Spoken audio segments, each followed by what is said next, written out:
see what's happening here.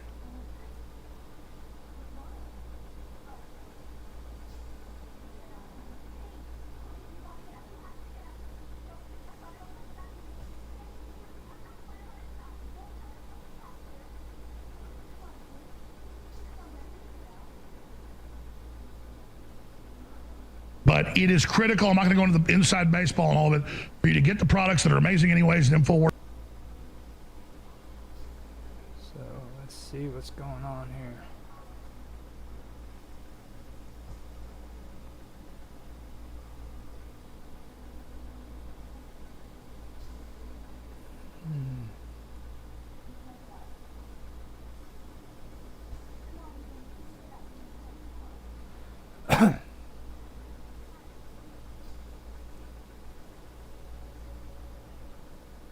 Okay, so it looks like I have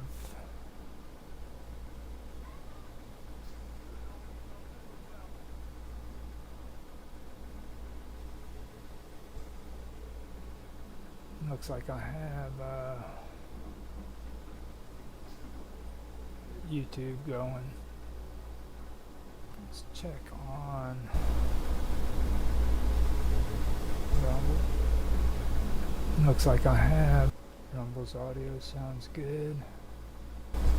It looks like I have YouTube's good. Going in, checking out YouTube going. Odyssey's audio is good. So far, nothing is coming out of DLive. I was going to try DLive up this time, but it doesn't look as though we're getting anywhere with that.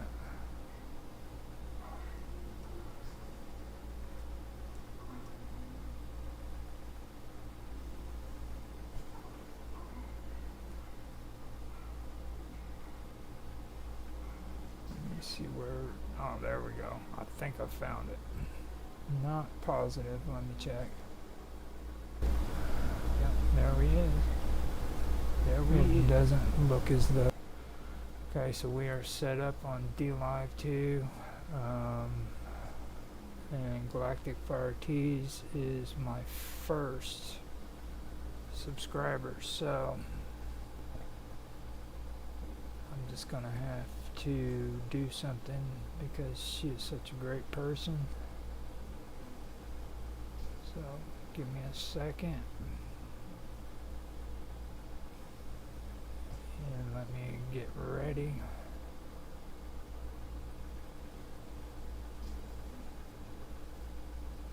And here we go.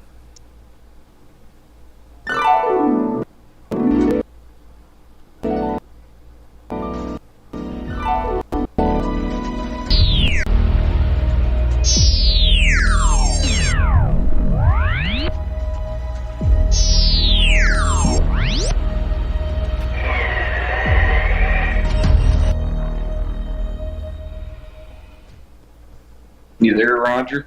Yes, I am. I am ready. I checked all the audio, everything's set up and ready to go. And Okay.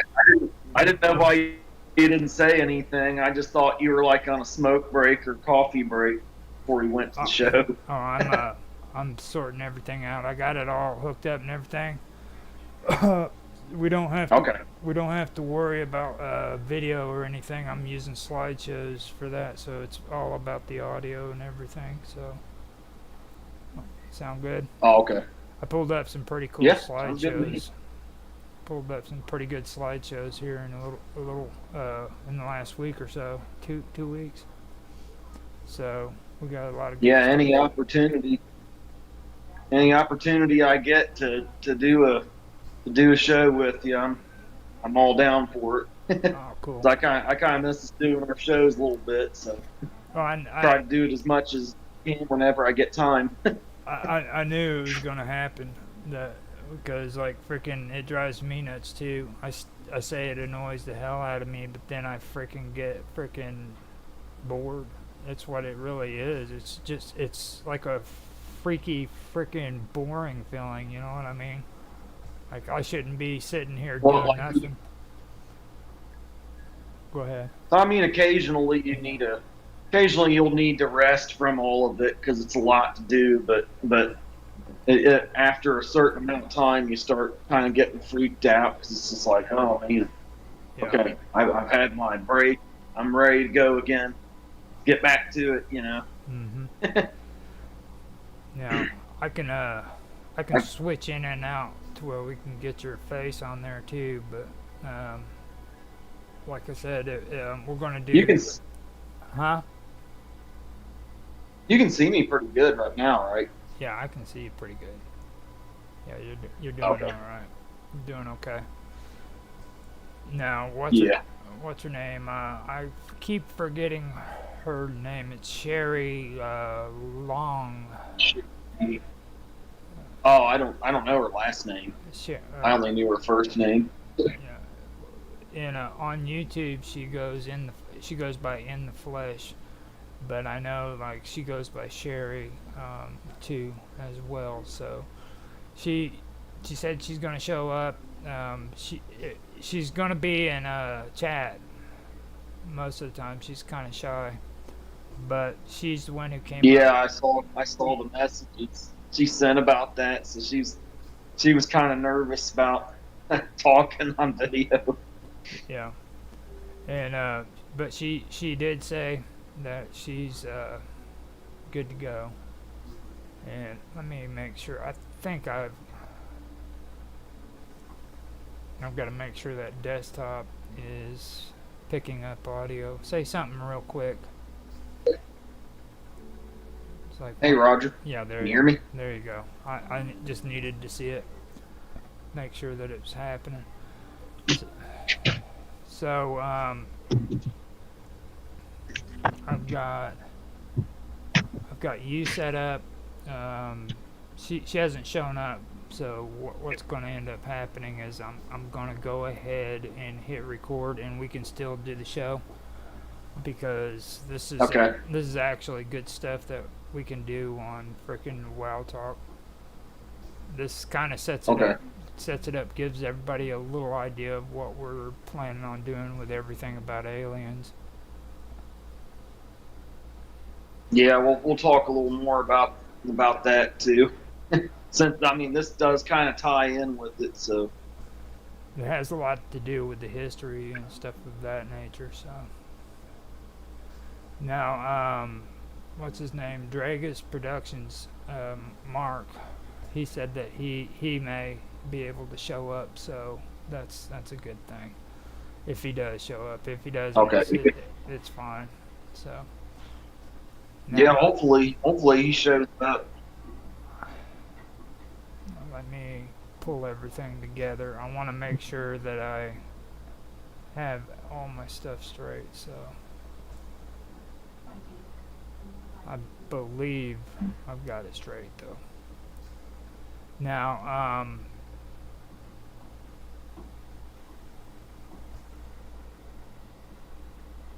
what am I doing? Oh, I gotta go into Minds Chat.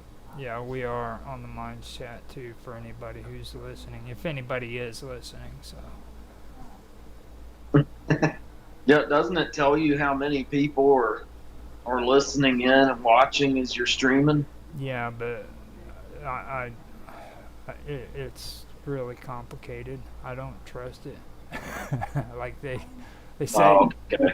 You know what I mean? They say nobody's watching, and then all of a sudden you get a comment in chat. You know what I mean? So it's. So sometimes it's 50 or 60 people could be watching, but you might not know it because it's not really reliable. Yeah, exactly. Necessarily. So now, let me go ahead. I've got my notes and everything set up for the talking points, so I'm going to go ahead and just do the frickin' 3 count, and we can get to business, get started. So Okay. now, before we do it, I'm gonna frickin' also do a reading that bobdub did for us, and I want to put that on the live stream so that later on when I edit it, I don't have to freaking go and add it into the video. It'll be on the live stream too. So when I start it up, I'm going to do her reading, and then I'll go in and I'll do the introductions and stuff. So sound good? Yep. Okay, so I'm gonna do the countdown. 3, 2. Now at 1, let me see. At 1, don't worry about hearing that. You're gonna hear bobdub's reading first. So 3. It wasn't me. All right, 3, 2, 1. Now.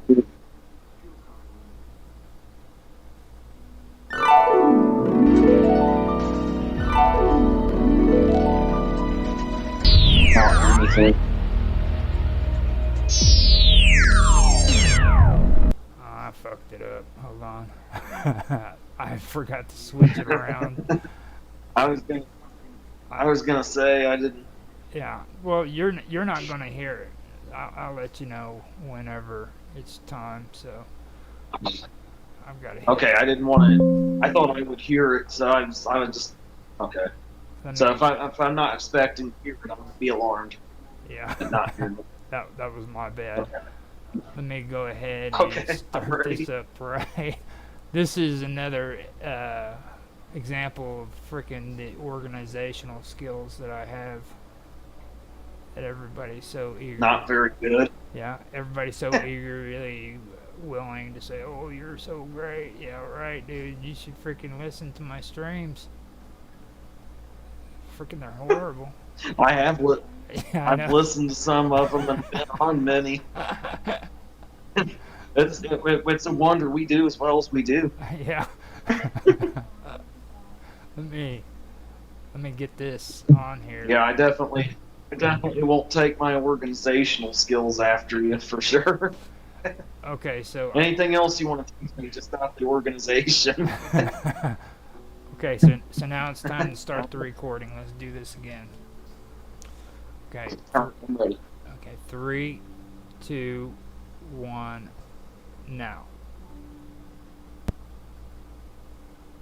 In the time before time, when the earth was young and the heavens uncharted, there existed a realm of such splendor that even the gods found solace within its embrace.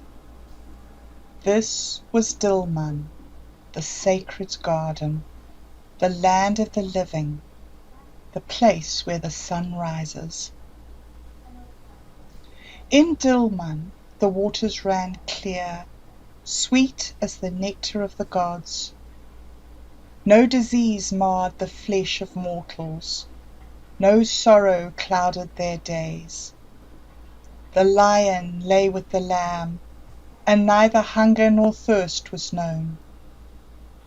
Here the Sumerian deities Enki, the god of wisdom and water, and Ninhursag, the mother goddess, danced upon the soil that bore no thorn nor thistle.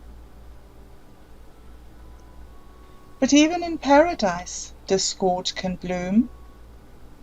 Enki, in his boundless curiosity, ate forbidden flowers from Ninhursag's garden. Angered by his transgression, Ninhursag cursed him, and for the first time pain entered Dilmun as Enki fell ill. As Enki languished, the gods grew fearful, for without his wisdom the world would fall into chaos. In her mercy, Ninhursag relented and created 8 divine healers to cure Enki's ailments. From this act of forgiveness, new life sprang forth, and Dilmun was renewed. Among the reeds and the lush greenery Utnapishtim, the mortal who survived the great flood sent by the gods, was granted eternal life. He and his wife were taken to Dilmun, where they were blessed to live forever, untouched by age or death, a reward for preserving the seeds of life during the deluge that cleansed the world. Dilmun thrived as a center of trade, a jewel upon the breast of the Persian Gulf. Its ports teemed with merchants, its markets overflowed with treasures from distant lands. Yet its greatest treasure was its legend, a promise of a world beyond suffering, a memory of the paradise that once was. And so the myth of Dilmun endures, a whisper of the Eden that dwells in the heart of humanity, a reminder of our yearning for a return to the garden from whence we came. Okay, so that is the end of the reading. You can go back to normal and speak English now. Hello, everybody. Okay. Yeah. This is Roger. I just took a minute to go turn on the living room light because I was starting to be obscured by the darkness that's closing in. Okay, so let me do the introduction real quick. Okay. Hello, everybody, and welcome to another episode of WWOW Talk. This is Roger Hansen here on the wonderful world of weirdness. Today, I am with Austin Austin Todd, and we are doing a special edition of WWOW Talk. This one. Here lately, we've been doing a lot of interviews on here, but this time we're going to do something out of a request that we had from a person that's on YouTube that watches the channel. She goes by Sherry, and on Discord, she finally got on our Discord channel, and she goes by In the Flesh. So she wanted us to do a few topics and everything. So what it was is she gave information, and I went and did research concerning the topics that she posted, and with that, we're going to do this. This episode and possibly more, because there's a lot to get involved with, or that's involved with this. So, with that being said, I want to welcome Austin to WWOW Talk. Thanks for being here, Austin. You want to say some stuff before we get started? Yeah, it's good to be back on doing another show with you again. This is the first one I think we've done since we did the season finale of my mom's show, which is Summer Todd's mystery show. And I'm really looking forward to all the projects we're going to be working on over the summer, leading back up to season 2 of Summer Todd's mystery show. And I'm really looking forward to this show. Yeah. Well, don't forget either, we're also doing everything about aliens. We finished up 9 episodes of that, and I really do want to get back into that more, which I think I've gathered a good amount of research for it, so yeah. And like I said, I think I'm sorry to interrupt, but can you all see me on camera, or am I just a voice? You're just a voice for me. Okay, thank you. I'm sorry about that. I didn't have to pop on, and I didn't want to be out there on the internet. Hey, sorry about that. I can see your pitch. Okay, I was just making sure that my camera wasn't actively working. Yeah, well, I set it up on this video to where we have a slideshow, so if don't worry about your image being on there, because Austin's face isn't on my stream either. So Okay, yeah, I see one with an icon and then a live feed. This is the first time that I've been here, so I'm not familiar with how it works. So Okay. sorry if I had a few questions. I apologize for interrupting. You didn't interrupt. Hey, and I brought you up, so if you want to, if you're willing to do it, you willing to give your name and everything and let everybody on the stream get to know you? Um, yeah, that would be fine. My name is Sherry Lone Sky. I'm United States native and um interested in such a wide variety of things. I take interest into something and then I just self research. I don't go to school or anything for it. I just have different.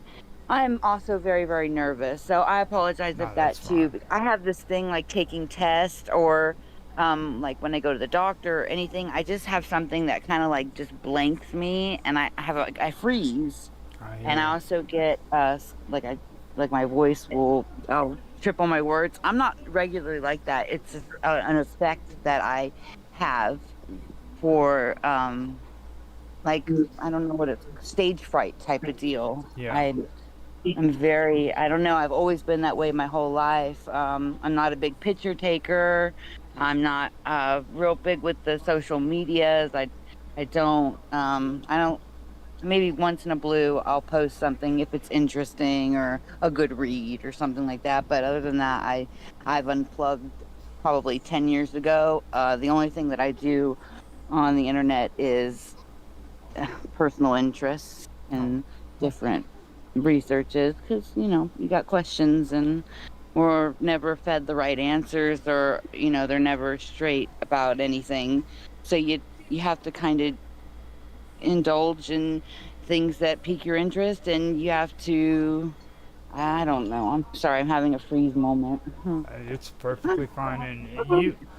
Well, it's like I said to you before, we do have a chat section in here, so if you don't want to talk, you can use chat. But if you do want to talk, feel free to chime in and speak. It's up to what you want to do and what you don't want to do. Because, All right, terrific. That sounds great. I mean, I'm happy listening in and stuff. And then if I, um, maybe if I have an opinion or something like a question or anything like that, maybe someone else is thinking the same things. And so I don't mind to try and chime in, and I'm gonna try my best. That's okay, what I can give you. I'll give you my best, and um, okay, yeah, it's okay. Another question about this feed thing. If you're on with like this chat here, uh huh, does if I didn't, because I have a daughter that I also have to tend with, and she's a toddler, so mommy duty is full time, and sometimes I may have to stop. So if I would end this, would I be able to yeah, just click back uh on it and you can come. chime back in, or would I Just, just click that invite button again? yeah, what you do is you just click on the link when you want to come back in, and it'll bring you right in. So, All right, sure thing. How many people talking do you can have at a time? I don't really know for certain, to be honest with you. Okay. I've never maxed it out on here, so I don't really, Oh, okay. I don't know for sure. All right. Well, we're on this journey together. Okay. And it's like I said, I'm going to mention it again. I've said it at the beginning of the WOW Talks too. This channel is a community-based channel, and just like with Sherry, anybody is welcome to come on here and be a part of these streams. So don't feel like don't feel like you can't come on here. It's all about the people who watch this channel, so everybody's welcome. And if you have topics like this, then you can come in and you can share your topics, and we'll bring them up on WOW Talk. We'll actually make a whole topic for you, like we did Sherry, and go from there. So, would Well, that's great. That sounds great. And I thank you so much for even including me. I think I don't do a lot of hanging out, or I just rather not be in trouble, you know. So I stay home, and I like I said, I take care of my daughter, and I don't social very much. So I appreciate being able to be a part of this. Like-minded individuals is something that I crave. I feel like people can learn a lot from one another. And I think this is a wonderful thing, and I do appreciate being here. Hey, we appreciate you being here too. It's a big deal for us. Absolutely. It's a big deal for us because this is what we've wanted. I mean, for how long, Austin? About at least 8 months we've been saying it. You know, just get people involved, wanting to come in and just have a conversation. You know? Yeah. Absolutely. That's been a big stumbling block, getting more people. Okay, so I think it's a great. It is. Okay. Absolutely. So with that being said, I'll get it started on the topic and everything, and we can get started with that. Okay, sound good for you guys? Sure thing. Okay. So Yep. What started out was Sherry posted a video. Actually, it was a video that was from WWOW and it showed a picture of a what do you call Some it? type of aquatic reptile. Yeah, an aquatic reptile, a dragon, a serpent, something of that nature that was supposed to be on the side of it. And Which there's been an odd thing that's come up with that. But when I found it originally, I the first thing I do, I like to fact check things. I don't like to look and just repeat something that I've not investigated. And when I started to investigate this thing, I pulled it up on the Google Earth. And since I have tried to make an attempt of bringing it to attention, it has now been taken down. It's gone. But I found the boat, the same boat. I provided the pictures. It's the same exact boat, just at a different time. But they took off some of their route because, like, the street view part of it, you can, go back or forth. And yeah, they have taken it down, and it's not there anymore. But I did find the same boat, different day, and so I thought that was very bizarre. No, what I've seen from that too is that boat seems to be one of the tourist boats. Yes. That they had there. I've seen a couple, like you said, different days and everything. So I did find that. And you asked in the chat if it was real or not. I'm not going to do that because, for one thing, I enjoyed back in the day when I was watching WWOW. I loved watching WWOW. I haven't watched them in a while, but I don't want to be one of those people, you know what I'm saying, to say if it's real or if it's not, because I know he even asked in his comments and stuff, but I've found it personally that I don't like being one of those people that says if it's real or not. You make your own decisions, you know what I mean? Absolutely, I agree. So I agree. I just I was just like, when I seen it, I'm like, unless the Google people are just screwing with us. I don't understand, like, who else would have had that, because on Google Earth, I personally pulled it up. I pulled this image up because when I seen it, I try not to spread false information. That's why I try to go into, like I said, research mode, because I don't want to repeat a false, just something somebody's doing for entertainment or whatever. So I try to, my best ability, I try to fact check. I try to fact check almost everything that I research. There's actually been, but that's, never mind, that's a different topic. I seen a strange video and I can't get it out of my head. It was so bizarre. I could actually share it. I know it doesn't have anything to do with today's topic, but I can't get it out of my head. It was so bizarre. Well, Um, share it up on the Discord, and we can check it out later and everything, and do that. So, but I think the next Yeah, shows will absolutely. be a little smoother because I'm not, like I said, I kind of got a little bit overwhelmed, yeah, but and I tried to keep everything short and sweet. The best. I don't want to ramble, and like I said, I don't it's get out fine. much, so. It's fine. It's fine. Okay. Oh, No, you're all right. You've never seen Summer Todd's mystery show. It was worse than this sometimes. yeah, Isn't that right, Roger? yeah. I call his See? mom a Yeah, troublemaker. don't feel bad. I call Yeah, Summer's a troublemaker, man. She does that all the time. All of a sudden, we're talking about alligators and shit, you know. So it's like just out of the blue, we're talking about yeah, huge yeah. alligators and things of that nature. So I'm Yeah. used. A lot of our lives never really went, never really hardly ever goes smoothly. So don't feel bad. It's just, Yeah, it's just my mom being a troublemaker and Roger being disorganized and me being whatever the hell it is that I am. we I'm, just I'm the personality type that I call it, I seen a squirrel, I just like something else pops in my mind and I seem to go in circles, or I'll be talking about one thing that will bring up another thing. It's like, oh, seen a squirrel.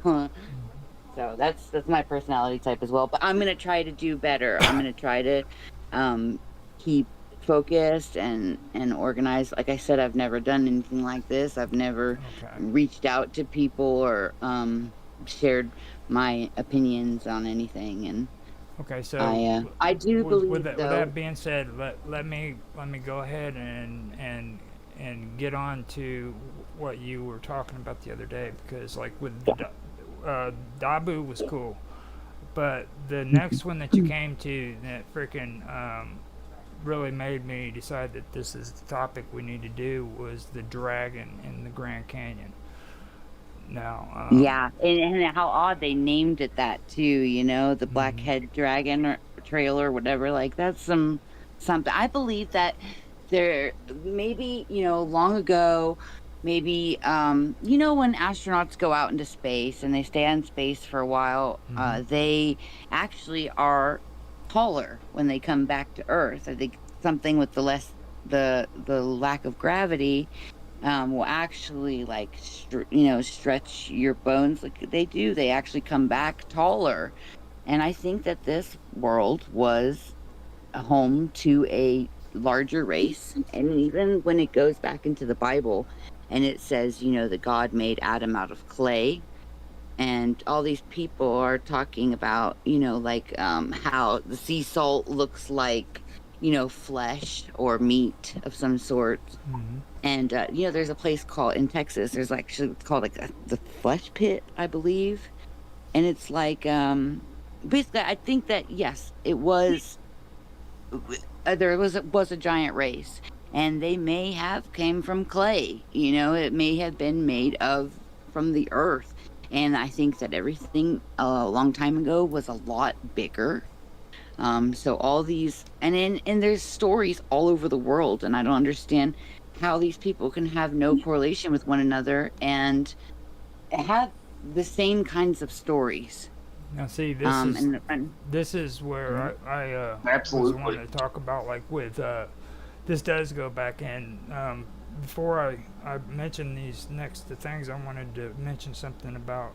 There's always been this strange correlation, not only with dragons and reptiles, but there a relationship between uh, the eagle and the snake. Okay. yeah, feathered serpents. Yes. Well, that gets into quadricottle, or but it's Quetzalcoatl. yeah, but it goes even farther back than that, because like freaking there's the story of Tiamat. Have you ever heard of Tiamat? Yes, I'm familiar. Now with Tiamat, Tiamat was represent or she was in the Mesopotamian religion, and she's the primordial sea. Okay, Yeah. and she mated with Abzu or Apsu, however you want to Say yes. pronounce it. But he was the groundwater, and she was the sea. She was the salt water. Okay, Yeah. and they produced the gods in the Enuma Elish, which is an old Babylonian epic. Now, the Enuma the Enuma Elish, okay, translates as "when on high." All right. Now, have you ever heard that term before? I have not. When on high is what a lot of religious people to this day still use in their terminology. Okay, and she's referred to as a woman, and she has a various anthropomorphic and theriomorphic features whenever she's described, which include like her breast and then a tail. Okay, so Yes. so there's a chance that Tiamat was a reptilian, even though a lot of people kind of dispute that if it's true or not. You know what I'm saying? But there's There's a too lot much evidence. There's Right. too much evidence of creatures that are, well, especially her, humanoid. especially her. Okay, Yeah. because like the whole thing about her was well, first let me kind of get into a little background about her. She's supposed to have produced she was the mother of all of the deities within the Babylonian and the Sumerian traditions. Tiamat and Apsu mated, and they ended up creating the gods that the Babylonians and the Sumerians worshipped, like Enki and Enlil and all of Enlil. them. Yes. You know, she was supposed to be the mother of them. Now, what happened is they continued to reproduce, and the gods that they, or the deities that they produced began to become noisy, and Apsu was driven to violence because of the noise that they made, and he went out and tried to destroy them. Now, instead of him destroying them, they ended up killing him, and that enraged frickin' Tiamat, because her own children had killed her husband. You know what I mean? Yeah. Their father.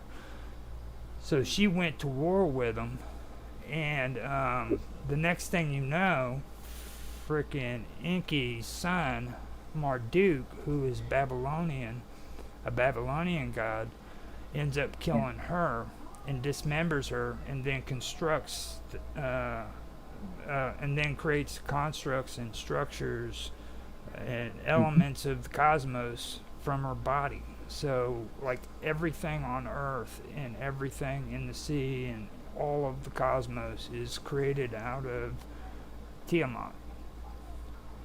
Correct. You see.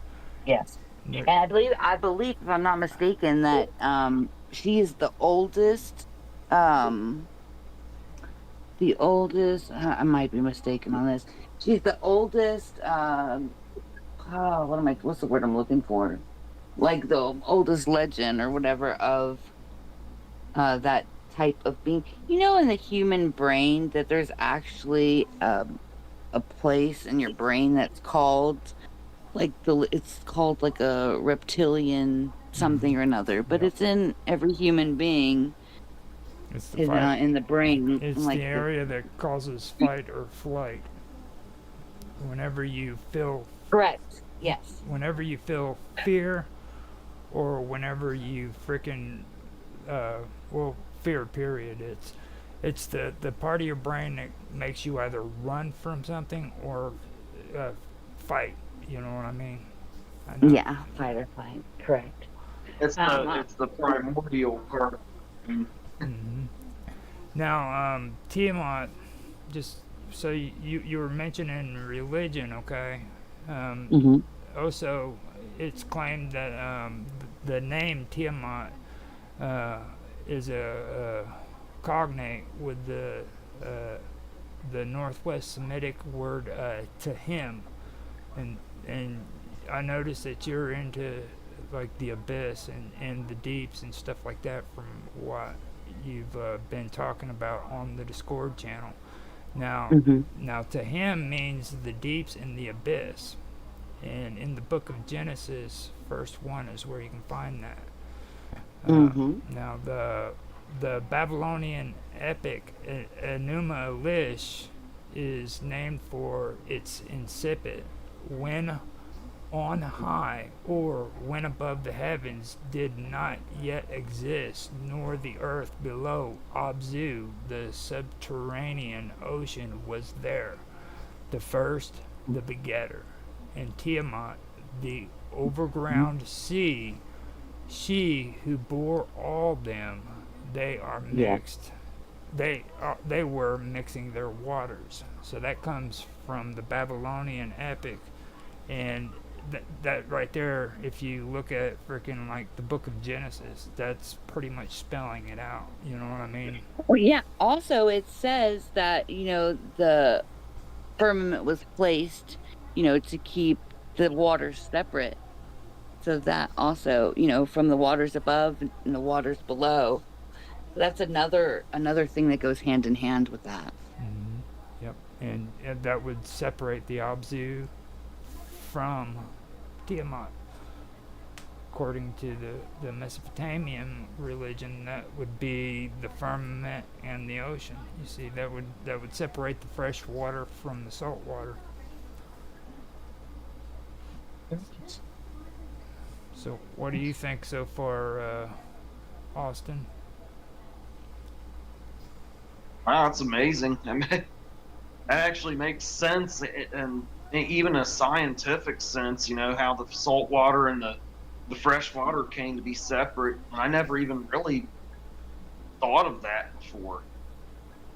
They also have different densities, which you could take like a manned little personal submarine type vehicle, like the one that had just had an accident not too long ago. They find like lakes under seawater, under the salt water, the oceans. They find, they can find these lakes, and the density of them, like they'll just bounce right off of it. They can't submerge into it because there's different buoyancy. I don't know why that brought in my head. But yeah, it's good. It sounded good. It sounded good. So you were on a roll. Don't worry about where it came from. It sounded really good to me. So you did good. You hear me? Yes. Okay. I did. Thank you. Just to let you know, man. It's so nice that somebody's. Yeah, like I've never had another friend or anything. Like even my husband, he's not into this kind of stuff. Like he won't listen to it. But it's nice to have like-minded people to talk to and work things out. Yeah. I think that's needed. Really, I think that's a big missing part of everything, and then everybody's like, oh, conspiracy theorists. You can be arrested for conspiracy. It's not a fabricated thing, and I don't understand why they want to keep informations like this from the people. Like, it has to do with all of us, every single one of us, and I don't know, because it keeps them in power. It's all about power. They can control us by keeping things from us. Well, there's also they control us out of fear. They like to keep chaos and fear, and that's how else are you supposed to manage a flock of such a large amount of people? If they feel like that you're protecting them, or being I'm sorry, I'm getting into my little blackened moments or like freezing, so you can hear it in my voice. Can you hear it? That's why I'm worried about doing it. It's perfectly fine. It sounds perfectly fine. You're all right. Now, I think I'll get better at it. I do agree with you guys about the fear and stuff, but I also have to say too that like there's a lot of things in these writings that they don't really want to get into, like Yeah. because like they don't want to discuss things that relate to magic and things of that nature, which people back in those times believed in. You know what I mean? Because like with Tiamat, she ended up creating an army of reptilians, which a lot of people claim are dragons, a reptilian army to fight up against these deities, her children. You know what I mean? And Yeah. instead of them being made of blood, they were made of poison. Now, like in today's world, most people aren't going to even believe that that's true. You know what I'm saying? Mm-hmm. And then it even goes back, like you were talking about, her being the beginning of all of it. But the truth is like a lot of people miss. And I mentioned it in the notes that I gave you guys about Namu. Okay. Now Namu, she was supposed to be the mother of Enki at first, and she was the supposed to be the creator deity in Eridu. Okay. Now, like I said, she was also the mother of Enki, but it's also assumed that she was associated with water, just like Tiamat was. All right, and she was also connected with incantations and magic and things of that nature. So you have to understand that a lot of this stuff doesn't like relate to science. You know what I mean? Yeah. And people back then, they believed this stuff 100% of 100%. There was no doubt in their minds that this stuff wasn't true. You know. Well, it's kind of the same thing with, like you were saying, the incantations and stuff. It's kind of the same thing as, like, one of the first things that we learn in school is spelling. And even God said, like the weapon of the tongue or whatever is like the most powerful instrument, the tongue. Well, spelling, just like, your body, when you're at dis-ease, your body is in disease. Like there's so many things, like turn a phrase or just words in general, like amen in the church, Amen Ra, which goes back to the sun god in Egyptian. And there's so many of them. What was that? I'm sorry. Repeat that, Austin. Oh, the Amun Ra was the god of the hidden light. Isn't that? No.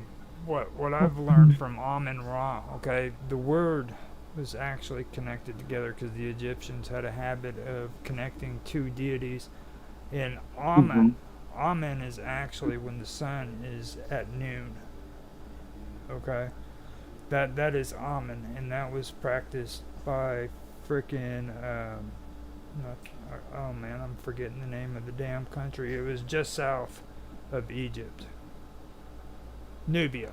The Nubians practiced Amen at Nubia? Yeah, Nubia. That's it. They practiced the worship of Amen. And then when Nubia and Egypt united, because they were united for a short bit, it became Amen Ra. You see? So that's where Amen Ra came into play. When you're talking about when the Nubian pharaohs controlled Egypt, right? Yeah. There was at least several dynasties of Nubian kings, I think. Yeah. But that's where the term Amen Ra came into play. So. Well, that was just kind of when you said incantations. It Yeah. because there is a thing, like, okay, I'll tell you, like a kind of thing, an example. I had this friend when I was younger, and she was not a very good looking girl. She was heavy set, and she just wasn't a very pretty girl. But this girl would wake up every single day, go in her bathroom and tell herself, "Damn, you're sexy AF." Like, she would tell herself that all the time. And I kid you not, this girl became, like, me looking at her, she became so much better looking. Like, it like it projected onto her what, and like the manifestation thing, that thing, it works. It really does. It's the strangest thing when it does, because I've had it happen and I don't know how I keep making it. And it will be like wild things that would you just would not expect to happen. And then, like, I'll be talking about it, or whatever, like I said, I'll be discussing it, or I'll be doing something on the phone. For example, with the Leviathan and the aquatic reptile, the giant reptile, like, how out of nowhere I just wake up in the morning and I look at my Roku and it's just going on that main screen, and there's a damn dragon on top of a building. I watched it. I got a picture of it, and I even sent it in.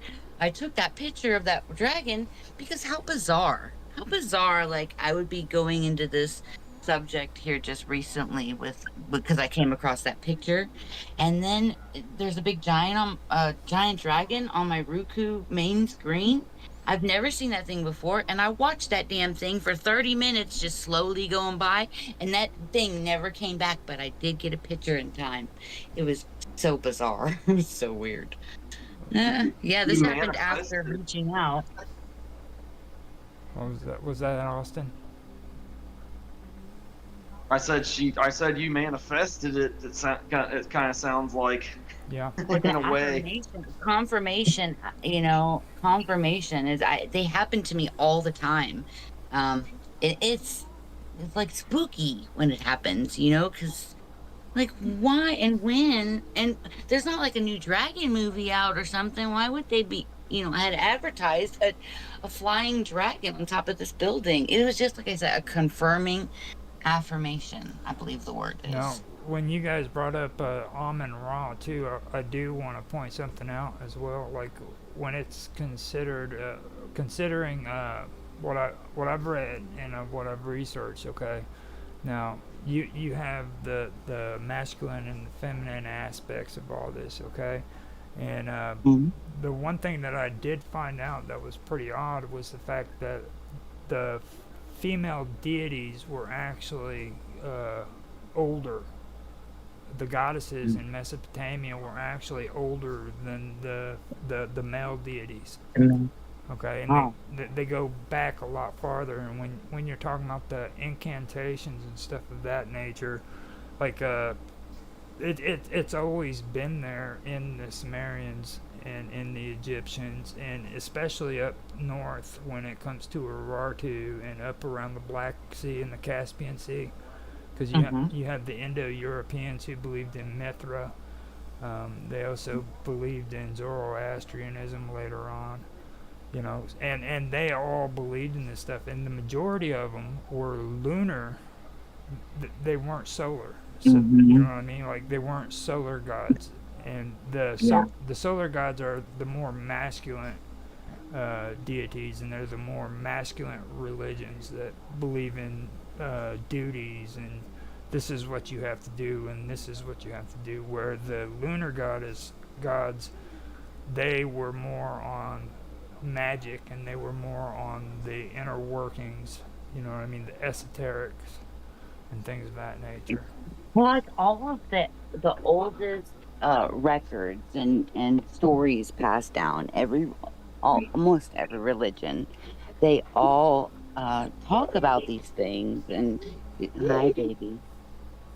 I may have to jump off with you guys. Oh, that's fine. Real quick, because my daughter's calling for me. So I'm gonna I'll charge my phone a little bit and tend to her, and then I will come back if that's okay. It's perfectly fine. I was glad to have you. I was glad to have you. Thank you. I was glad to I'm so thankful to have been invited into this, and I promise it. Like I said, I won't be as choppy all the time. I will get more familiarized and better with this. I promise. It's perfectly fine. It takes But time. I would love to come back. If not, I would love to come back today. But if not, I would love to be involved. If you know, You already I'm are. around. You already are. And whenever you want to come on and we're doing a stream, you just come right on in. All right. You're more than welcome. Okay. Do you all know how to hang this thing up, or should I just leave it up, or what? You can leave it up or hang up, whatever you want. Just remember the link, and like after you're done, if you want to come back in, just click that link, and you should be able to come right back in. Okay. Awesome, terrific. Thank you, guys. I like I said, I can't express how Yeah. appreciative I am. All right. It's nice that somebody wants to listen to me, so I appreciate it. Thank you so much. No And problem. I'll be It's been a talking with pleasure. you all soon. Yeah. Sounds good. Hopefully All right. you make it back tonight. But it's been a pleasure having you. I'm gonna do my best on coming back because, like I said, I'm really enjoying this. I like to be able to have, like-minded conversation. We'll be talking with you soon. I'm coming, baby girl. Okay, thank you all. All right. All right. Bye. All right. You're welcome. Bye-bye. Bye. So, what's your take on this so far, Okay. Austin?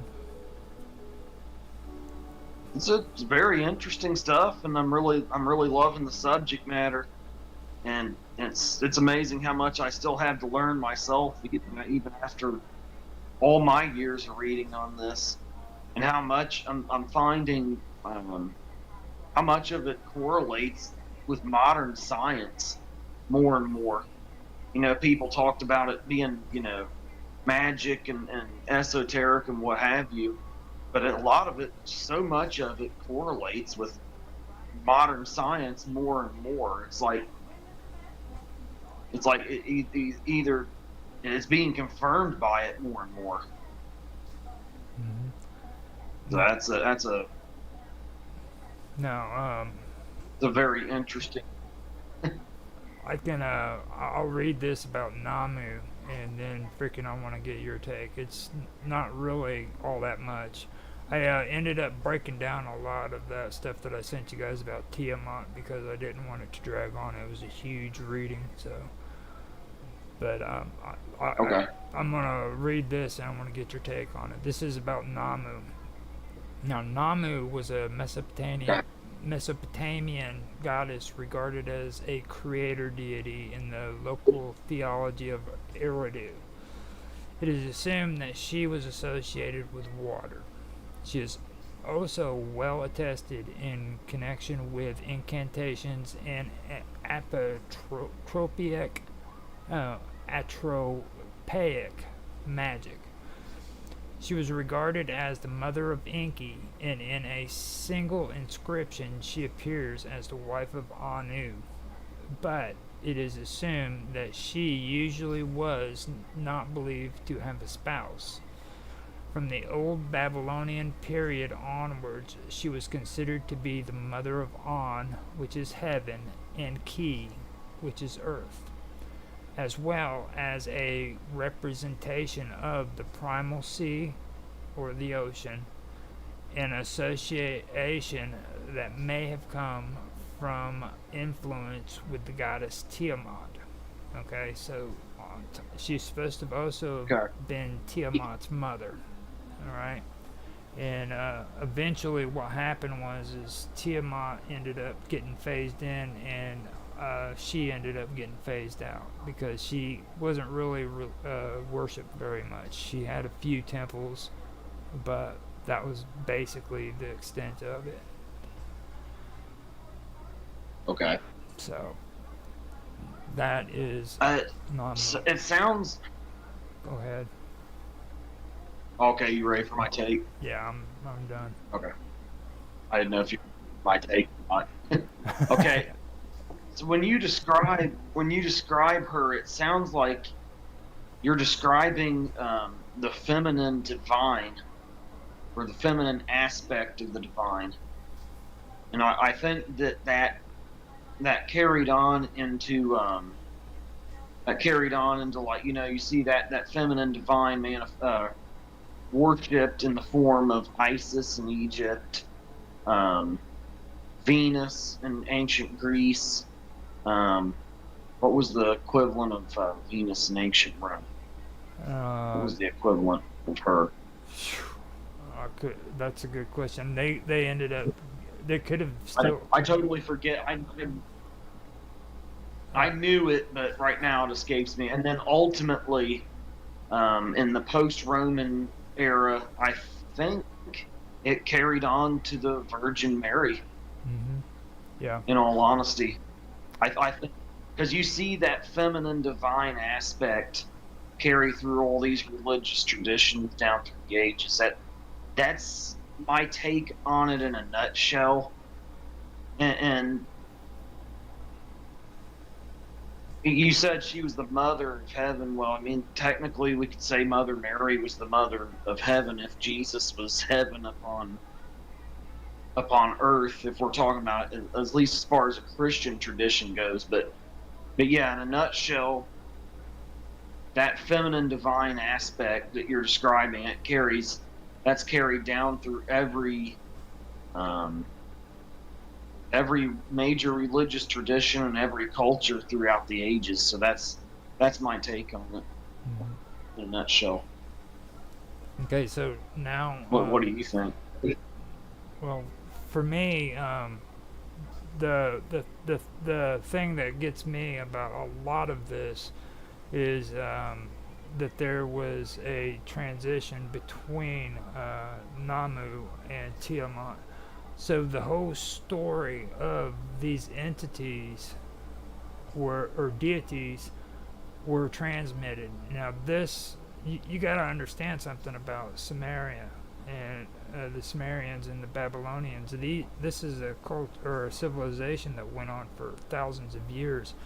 Like, imagine how we think about the old or the ancient or the Great Pyramid, how old that is. Okay, now if you go back in time to when the Great Pyramids were first built and they look at the Sumerians, they're looking at that time period as old as what we do then. Okay. And actually I tend to think the pyramids are way older than we've been told, because there's a lot of vertical erosion on them, and the Sphinx as well, and there's also a lot of the kind of erosion you would see from long periods of submersion and salt water. So, and the last time Egypt had a major flood or rain sufficient to cause such erosion was at least 10,000 years ago. Now, we're told the pyramids were built around 5,000 years ago, so I think they're at least twice as old as we've been told. And even when they built them, the pyramids, whoever it was, they, like you said, they may have been looking back another 10,000 years to the Sumerians, because I think the Sumerian, our interpretation of the Sumerian timeline here in the modern day is very flawed. The Sumerian tablets clearly tell us that the Sumerian culture lasted for 500,000 years. During that period, their king list only names 28 kings. And we just look at it today as this embellishment. Oh, this is just a tall tale, you know. They're just embellishing everything. But I don't really, when you look at how Samaria was the first, we had, you know, humans appear from the archaeological record to have just been a bunch of cave dwellers banging rocks together. And then out of the blue, here's Samaria. First culture with a government and law and order and record keeping and mathematics and the arts and the sciences and everything that we look at the building blocks of civilization today. And we're supposed to believe that everything they were telling us, this first building block of what has become our culture all over the world today, civilization as we know, we're supposed to just believe they just embellished everything. Yeah. I mean, I think we're kind of putting ourselves up on a pedestal above them because we think we've came such a long way, and we're so above where they were at. But really, since you brought all that up, let me go on with the rest of this reading because it kind of goes along with what you just said. Okay. So let me just read this and see what let me see what your take is on it. Okay. Now, here it goes. In the old Babylonian myth, Enki and Nemu is one of the deities involved in the creation of mankind along the eponymous pair and a group of 7 minor goddesses. Her presence differentiates this narrative from other texts dealing with the same motif, such as Atrahasis.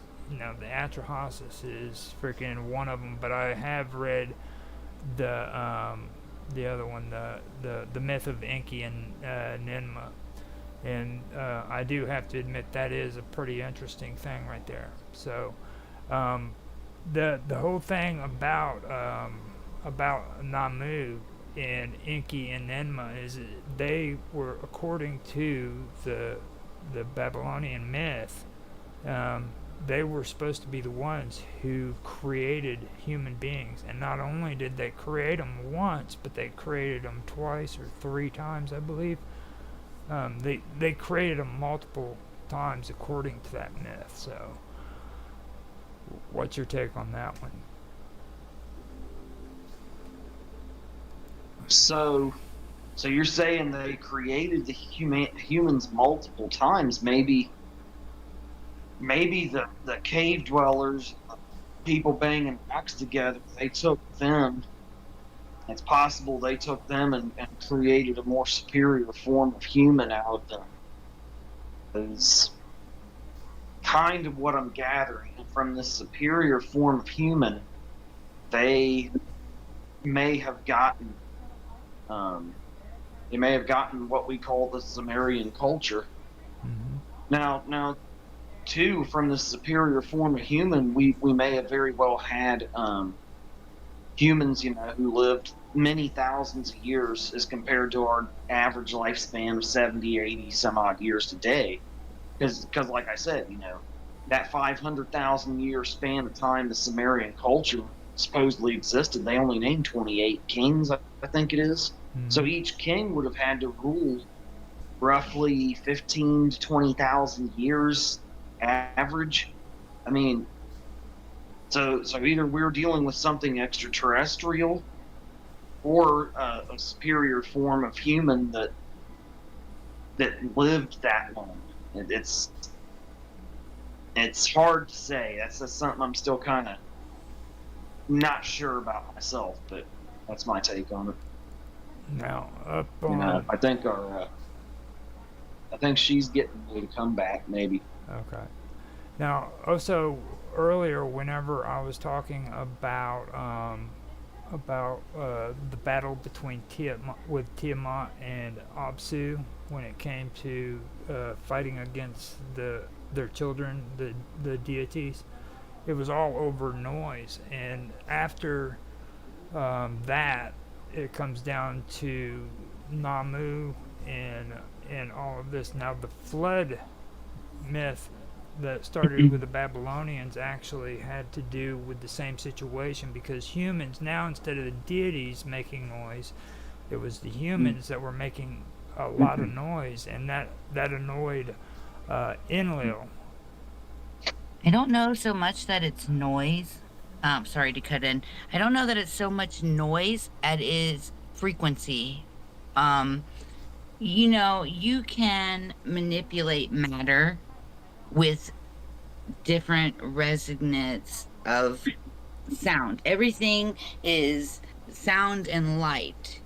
Okay, so different harmonics will have these very beautiful but different what's the word? I'm so sorry I'm doing this to you guys again. That's fine. it has like a geometric pattern. You can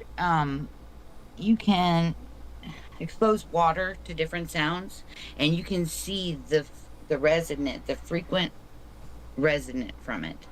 And I believe, just like that, the flower of life. If you guys know, are you aware of the flower of life? Okay, and how everybody's been Oh, trying to solve absolutely. this. I'm sorry. I got a carving of that over on my artwork channel. Over on my artwork channel, so I'm very aware of that. You also will see them on like hieroglyphs, like in Egypt and stuff. Like, for example, it's been like seared into, some of the walls there. And I believe the thing, if you look at um some of the Egyptians and the hieroglyphs, you'll see they're wearing this wristwatch looking type deal, and it looks almost like they're holding a bag. Now, I think with the Enlil and Inky thing is one, I forget which of the two, one of them wanted to keep humanity enslaved, and one of them wanted to keep or let them free. And there's these things, and if I'm not mistaken, they're called, um, word. It starts with an S. But I'll think about it. It will pop in my brain at like 2 o'clock in the morning, and I'll be like, "Oh, that's the word." Hey, hey, But it's something like stigna or something like that. But it's basically it's you have to have these two different things to be able to open stargates, and I think one of them is the frequency, and it's on like a disc, which is what's on the wrist. And then you have the separate piece that they're holding the bag, which I is probably the key. It's like the key, and then you have the frequency, and that's, I think that's how they had them hairline carved out of the like limestone and some of the. Do you guys know anything about the Coral Castle? It's in Florida. The one It's in called, Florida, yeah. yes, it's called the Coral Castle, and it was and they don't built know by how, I'm sorry. they don't know how the guy built it. Yeah. It's a Yeah, it's a it's just mystery this how he man, built it.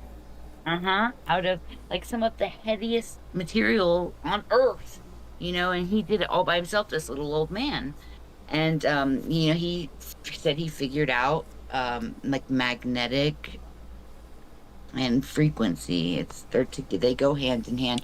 But back to what you were saying about the noise, I believe maybe that may be misinterpreted because the noise, the resonance, the frequencies. Same thing with like shamans. They can lift these big boulders when they all home together, and they make this certain resonancy, and these big boulders will levitate off of the ground in midair. And I mean, I know you were saying you kept bringing up the sound thing and are making too much noise, and I think that may have to do with what one of them wanted to free humanity, and the other one wanted to keep them enslaved, and that's why And one of them was trusted with this Sigma thing, and then also, I know it sounds. let me Please, please. let me clarify that too. I did make a mistake. It wasn't Enlil. It was Anu, who wanted, because of the noise, Anu wanted to destroy mankind. And I said Enlil, and I should have said Anu, so I wanted to clarify that and make sure that was the point taken. And from what I've taken from everything that has been said, I believe that Anu had this ability to where he heard every single sound. You know what I mean? Like he heard everything. Well, the sound thing is like because it can re re I should have thought more about my sentence before I started it. I'm sorry. It's fine. It's like the resonance. I truly, in my heart of hearts, I believe that is a big Frequency. mystery. And like, if you look into any of those things, like it can restructure your molecular makeup. They can heal you, and it just there's healing frequencies. Like you hear that all the time, like the frequencies. And I I believe that's what they were meaning. Like if same thing with the spelling. Say you say certain words, and it has certain effects on, like what I was saying with the water. Right. So the same thing, your voice is, it's that frequency, even with the words you speak. So that's what when earlier we were mentioning about spelling, and to cast spell is basically, spelling. And I forget where I was going, and I get a little lost sometimes. Sorry again. I'll probably say that about 50 times. That's perfectly fine. I actually, when it comes to the word, I've said it numerous times. I do believe that words have power, and I'm not talking. But it was one of the first phrases, the first in the beginning of the Bible, Yeah. And God said, "Let there be light." Right, and there was light. He said, and when people read that, they don't understand that was words manifesting. Absolutely. You see. Absolutely. When it also says the Word was with God and the Word was God. That's correct. And exactly. Yeah. So that's the word. It's saying words are very important right from the get-go. Yeah, it lays the foundation. That's right. I'm sorry to cut in, but when you had mentioned that, is what the first thing that come up in my mind. And some people, I don't think they make that correlation. No. I don't think that like when God said, "Let there be light," and it was so. I don't think that they're putting together that thing with one another. Like, God, my words are terrible today. It's got to be nerves. It has to be my nerves, because, like I said, I feel like I'm taking a test and I'm just blanking, and I think it's just anxiety or something. You're saying enough to get by, so that's the best. That's the best part. And the more you do stuff like this, the easier it'll get, the more comfortable you feel about it. That's what I was thinking. So it's, I mean, like I said, we're glad that you're here, and being a part of the conversation, and actually wanting to talk with us. So just don't feel like you have to say anything, or you don't have to say anything. You're just being here is a great thing. I feel like I'm so much smarter than I'm coming off, because I do have like such a range of different informations, because I've been piecing things together as long as I can remember. And I think that I have a lot of good things to add. It's just going to be a process of being able to shake my nerves a little bit. And I promise, like, as you all get to know me, I will this will come easier. This is how I could put it. That's perfectly fine. That's how you're doing it right now. Yeah, it takes time. It's perfectly fine the way you're doing it right now. So now, while we're here, let me go ahead and read this. Have you guys ever heard of the myth of Etana? Is that I think so. This is where Native American? No, this South is America? Etana is a Sumerian myth, and this is where it all comes together. This is where it goes from where I was talking about with the eagle and the snake. Okay? And it all starts with the myth of Etana. And it's a Babylonian legend that says that Etana was desperate to have a child, and Etana was a king of Samaria. Okay? And he was desperate to have a child until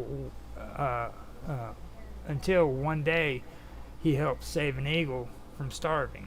Okay, who then took him up into the sky to find the plant of birth, is what it was called.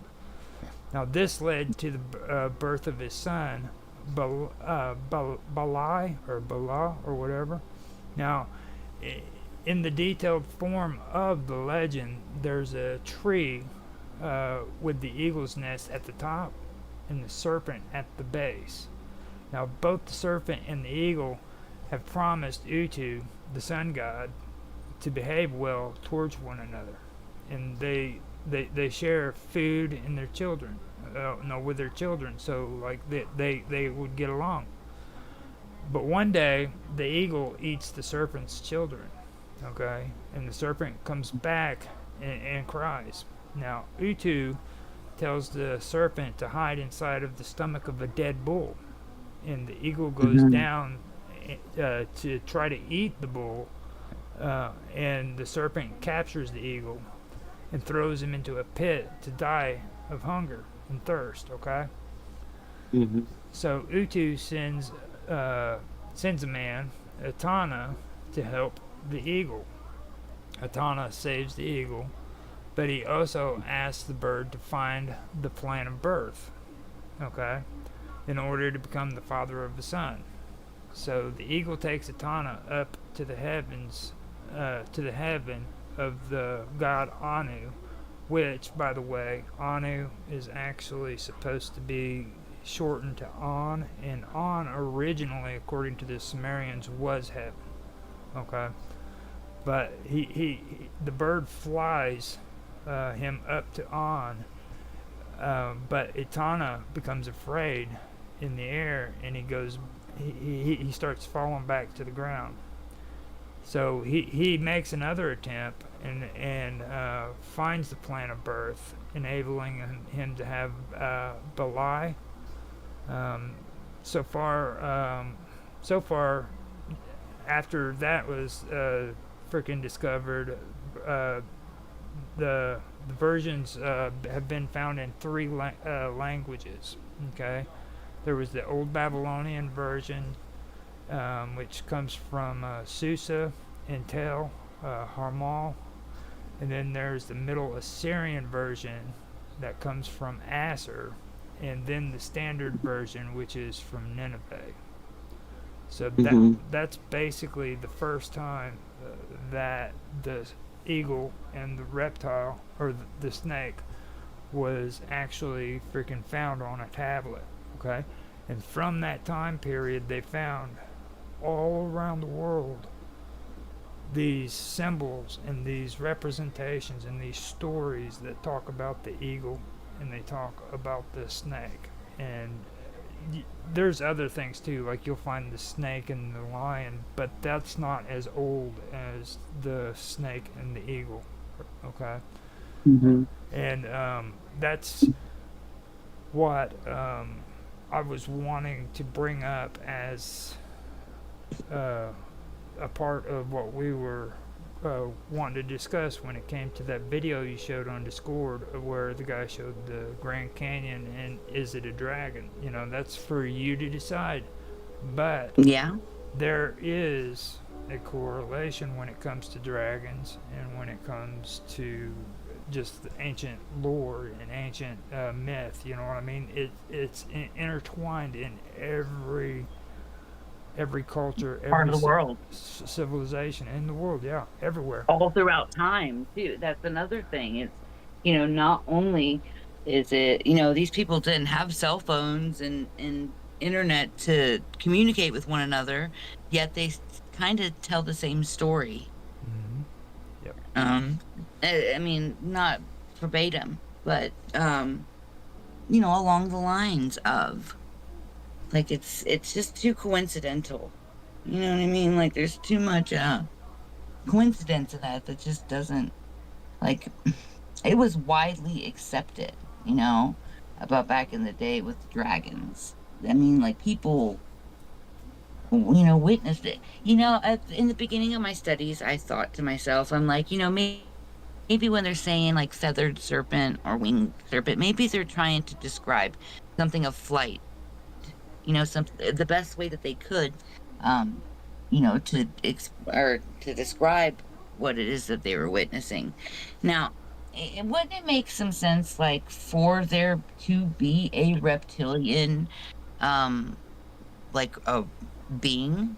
Because if the dinosaurs, if they maybe wouldn't have gotten wiped out and throughout evolution, maybe they would have, turned into these, evolved into these super intelligent reptilian creatures. Like maybe the world would have evolved into these reptilian creatures if the dinosaurs weren't, just went kaputs. They weren't wiped out.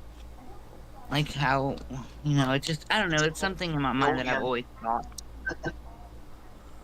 That's very possible, because instead of the mammalian, like we're mammals, instead of us becoming the dominating species, they would have, and they would have built civilizations, and then of course that also ties into what me and Roger do with our series, Everything About Aliens, where we talk about the alpha draconian reptilian beings and the Anunnaki. And those were supposed to be super intelligent beings, reptilian beings like you're describing, capable of building civilizations. So it does kind of tie in. That's absolutely not far-fetched in the least. I've thought the same thing you just many times myself, like what would have happened if the dinosaurs had never went extinct. And by the way, before you guys go further, I do want to mention to you too that me and Austin are very close to getting out of the part that concerns Hollow Earth, and we will be discussing more things concerning reptiles.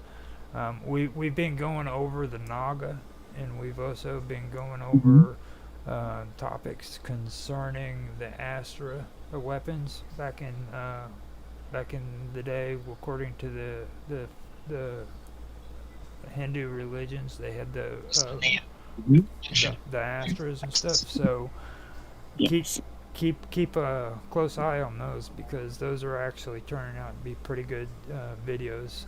Just to let you know ahead of time, and we will be putting more out. We just have to pull the time together to get these videos done and out and going. So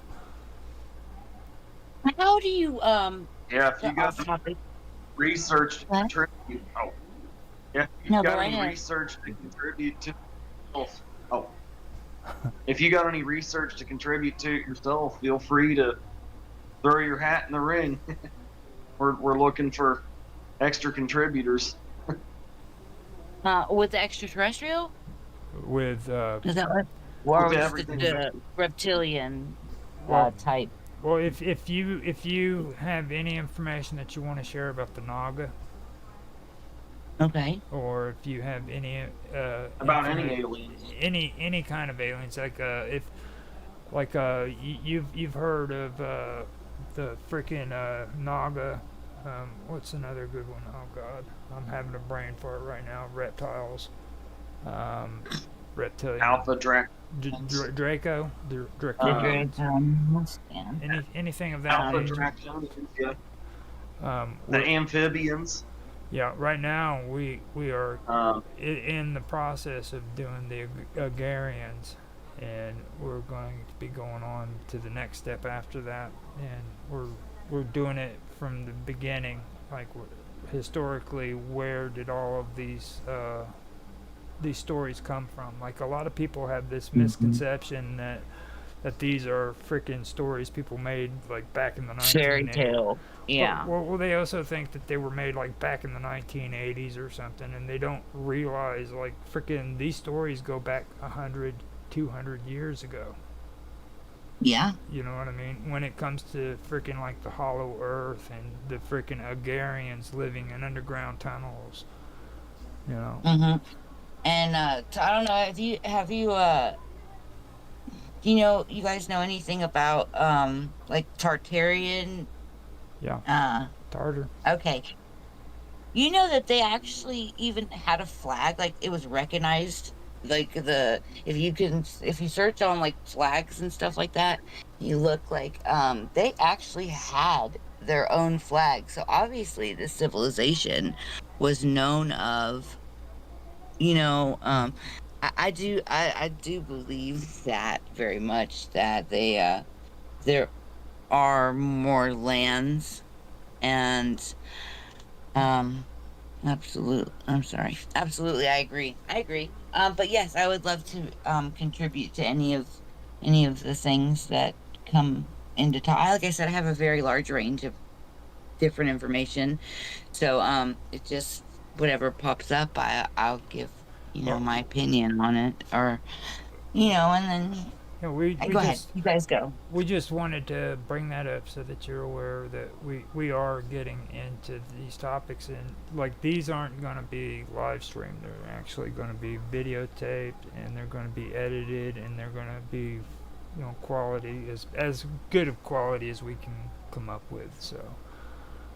Okay. So I don't know how to do any of this stuff. That's kind of why, like, when I was sending information, I was trying to keep it in order, because I don't know how to edit, videos, or, to be able. And I like to, when there's odd things like this giant Godzilla-like creature in the water that I sent. Um, I'd like to give credit to, the original. I'm not trying to take credit for anything. This is not my story. It's our story. It's all of us. And I try to I would like, I like to give credit where it's due. Somebody brings something to light. They deserve. I'm not, trying to take anybody's content or anything like that. That's why I kind of just sent everything to you in some kind of order. yeah. And that way, if you were going to do your show and have, clips or whatever, like Oh you were no, speaking of. now let me kind of say that with everything we put on our streams, it's our shit. You know what I'm saying? Like there's nothing like that comes from anybody else. Like the slideshows and everything that are showing right now. These are actually created by bobdub, Minds Gaming, within the vacuum, and other members of a group that I work with on minds.com. So this is not other people's stuff. If you hear music that's on here, that's my shit, or from somebody from our groups. You ask Austin. And we've never used other people's stuff since I've taken over this channel at all. It's always ours. Okay. Well, any information that I send to you, Feel free to now post it in Discord. It's perfectly fine. If you want to share anything, share it in Discord with everybody. That's cool. okay, so like like that's what I was kind of getting to. Like, is there not like a private way that I could, so we don't kind of like give away There. the show before? Well, with Discord, people aren't going to be migrating to Discord anytime soon. You know what I mean? It just so don't worry about that. That's a community where that's for us. That's where we get together. We bounce ideas. Yeah, Discord's kind of off Discord's kind of private already because so few people even come to it. Yeah. So Okay. When you Well, I mean, it's not a totally it's not a bad idea to post things that you're going to be talking about. That way, if anyone else exactly. would like to chime in, they'll be aware of subject, topic, or anything they'd like to contribute. Right. Now I understand. Oh yeah, absolutely. The reason why I'm saying that is because like freaking we've been doing this Discord channel for a while, and I've finally come to realize that it's a better tool than it is anything else. Like I'm not gonna push anymore because I've done it before. Tell everybody join our Discord. They don't do it, and I've finally started realizing it after I started streaming and doing my show why they don't do it. It's because I've got people who freaking don't want to get on Discord or Skype because they think the CIA is freaking snooping in on them and taking their metadata and shit. I'm like, are you serious, dude? I mean, come on. So I got to deal with them, and then I got to deal with people who don't want to freaking get on freaking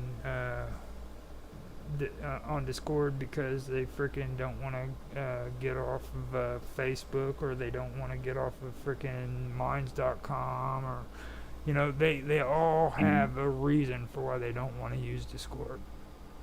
Well, I mean, I personally think it is an awesome setting. Like it's you if somebody's interested in some certain type of something, and to be able to interact with one another, I think it's incredible.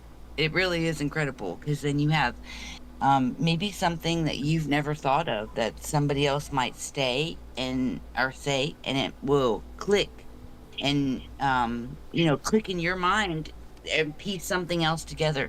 Like, how else are you supposed to do that if you're not having a platform to communicate, with one another? Sometimes you can type something and it's nothing like what you're saying, because there's the context and how you're saying it.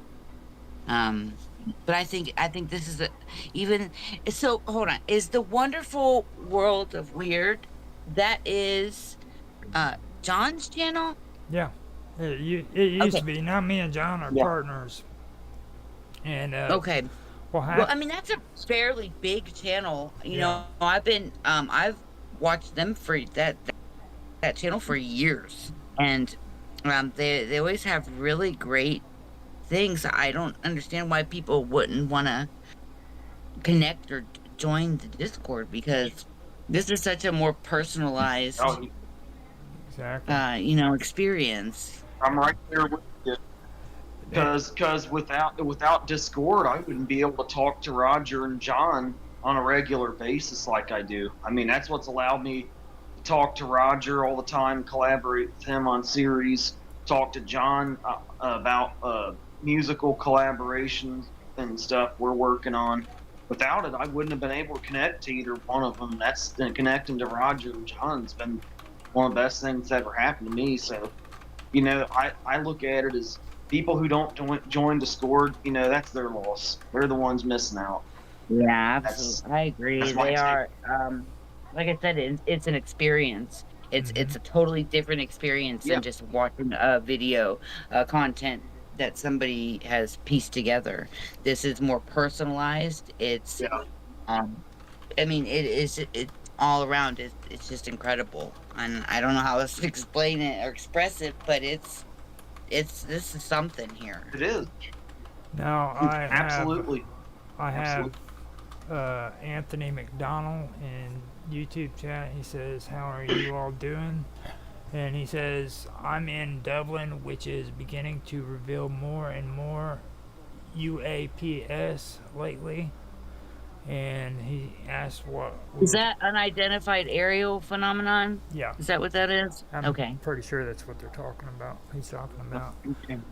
And yeah, absolutely. He asked what we were talking about. I told him that basically we are talking about ancient myths and folklore, which I really don't like calling it that. I like to call it ancient religions, because you know what I mean. History. Yeah, absolutely. I agree. When they say it like that, it kind of demeans it a little bit. It diminishes its importance. It tries to, at least. It is. I'm doing my blackout thing here, guys. I'm sorry. That's fine. I can't even construct a sentence. My stupid nerve. I can't stand that. It makes me irritating. But yes, they are coming out with more and more information about these things. They're slowly dripping in the tub, you know what I mean? They're just slowly letting out some information, because the activity has picked up so rampantly. The whole world's going to war, and if there are the watchers, they would see that, you know what I mean? And they're going to make themselves known, or the government trying to have some, thing come up that they have more control over us or whatever. This is the hard part, because nobody will give the truth. You know what I mean? Like they try to. Oh, now the Pope says, ET phone Rome, or like the Project Bluebeam or Paperclip, where they want to, have this false narrative, like this false thing that I don't you see. You This never fake know. alien invasion. Yeah. It's like watching. Wasn't Operation Paperclip like a fake alien invasion to Yes. scare people? And Bluebeam as well, Okay. like where they No. want to holographic. No, you're thinking of the War of the Worlds. That was the fake radio show that was set up for it. Now, Paperclip, what she's talking about was it was a government organization that was supposed to investigate UFO sightings, which they turned it into a joke. Really, they wanted to use it as a way to freaking make UFOs to debunk UFO sightings, debunk, you know what I'm saying? Say that they weren't real, basically. And the only bad part about that deal was, is the guy that they assigned to do it eventually went from not believing in UFOs to believing in UFOs. There's so much evidence, but the thing is, it's like, how else do you get information? How do you get information? You can research it, but if there's a false narrative or, it's almost impossible. It's like you're running in circles, basically, because they'll never be a straight shoot. They're not going to. They either feel they're superior to, the rest of us peasants, and we don't deserve this, illuminated information, this higher enlightenment. So it's hard to get the truth. It is, and it's like I said, I've been doing this most of my life, and I'm still chasing my tail. Yeah. Well, at least you're chasing your tail. You know what I'm saying? You're doing something. That's what I keep telling everybody all the time. I'm like, don't sell yourself short. You're doing something. How many people would just go home and sit on their asses and don't do anything? Yeah. You know what I mean? So, I mean, you can either ask any questions. Right. It's so don't sell yourself short. It's perfectly fine for you to just be there doing your research and trying to figure out something new rather than not doing anything at all and letting I try to connect the dots. You know what I mean? Like you'll get a piece here and a piece there, and somehow it will correlate with one another so well that it will click in your mind and be able to have an understanding of something. Like you're trying to dig through all the crap to get to a little sliver of truth, and maybe a few of those truths together paint a bigger picture for you or give you a better understanding. And I think this engaging thing and being able to bounce off one another like this, I think I feel really good about it. Like I feel that this may help one another get to the truth, and then now it's unfortunate, but I like this. This is good. Now that we've had the conversation and everything, let me get further with what we were talking about with the topics. Okay. Now we had just gone over the myth of Etana, and I was talking about the birds and the reptile and how they're connected, and like I wanted to go on further with that, and I wanted to talk about Del Moon. Have you guys ever heard of Del Moon? Or Dilmon? Come on. I think are you talking about Dilmun? Yeah, it's like in like Persian or like Persian Gulf. It's like Mesopotamia. Yes, it's supposed to be the original supposed Garden of Eden. Okay, and it's called Dil Moon. I call it Dil Moon A lot of people call it Dilmun or Dilmun, Come on. and Right. a lot of them call it Telmun. But it was an ancient East Semitic-speaking civilization in Eastern Arabia, mentioned from the 3rd millennium BC onward. Based on contextual evidence, it was located in the Persian Gulf on a trade route between Mesopotamia and the Indus Valley civilization, close to the sea and to Artisan Springs. Now, Dalmun encompassed Bahrain, Kuwait, and eastern Saudi Arabia. This area is certainly what is meant by reference to Dalmun among the lands conquered by King Sargon II and his descendants. Now, the great commercial and trading connections between Mesopotamia and Dalmun were strong and profound to the point where Dalmun was a central figure to the Sumerian creation myth. Yes. Now, Dalmun was described in the saga of Enki and Ninhursag as pre-existing in paradisiacal state where predators do not kill. Pain and disease are There's absent. no sickness, death, or pain. And people do not get old. Dalmun was an important trading center. At the height of its power, it controlled the Persian Gulf trading routes. According to some modern theories, the Sumerians regarded Dalmun as a sacred place, but that is never that is never stated in any of the known ancient texts. Now, Dalmun was mentioned by the Mesopotamians as a trade partner, a source of copper, and a trading hub, and a trade entry point. The Sumerian tale of the guardian paradise of Dalmun may have been an inspiration too for the Garden of Eden story.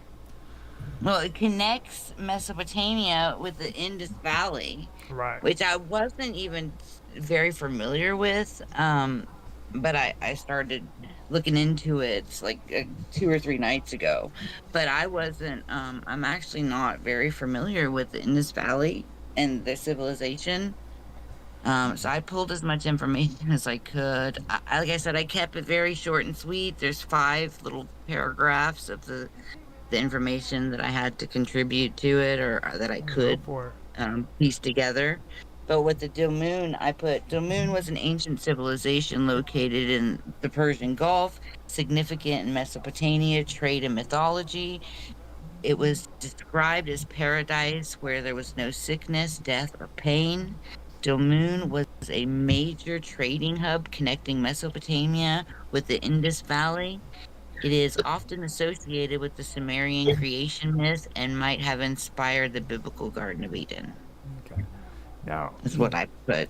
Now, when we go back to the whole thing about the bird and the reptile, okay, and you start talking about dragons.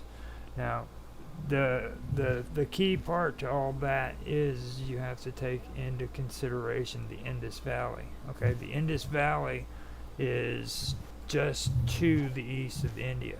Okay, so the Babylonians and the Sumerians had the Sumerians actually, this was before the Babylonians, but they had close ties to Dalmun, and Dalmun had close ties to the Indus Valley. And the thing about the Indus Valley is there's a lot of controversy behind that. Like India, in their Hindu religions, right now they have a really strong national movement going on where they want to say that the Aryan invasions that occurred in their texts, their religious texts, didn't happen. That freaking the Hindu religion originated right there in India, which is complete and utter nonsense, because evidence has shown, even through DNA migration patterns, that these beliefs and these people actually traveled into India, okay? And the Indus Valley is where a lot of this stuff came from. It started out in Pakistan and Afghanistan, and it stretched all the way down to the coast there. If you check it out on the map, you'll see what I mean, where it's right there at the frickin' ocean. And these trading routes took place right there on the shore, and these ships would travel all the way around to the Persian Gulf, and they would trade. Like Silk Road. Exactly. Is like that, how they would trade spices, and they would come from, so far away to come to this. It's like a marketplace almost, and they would, trade or barter or, buy or whatever. Exactly. That was, a major trading thing. And the weird thing about that Indus Valley thing, I know this is a little off topic, but major cities included, like, it's called like Harappa.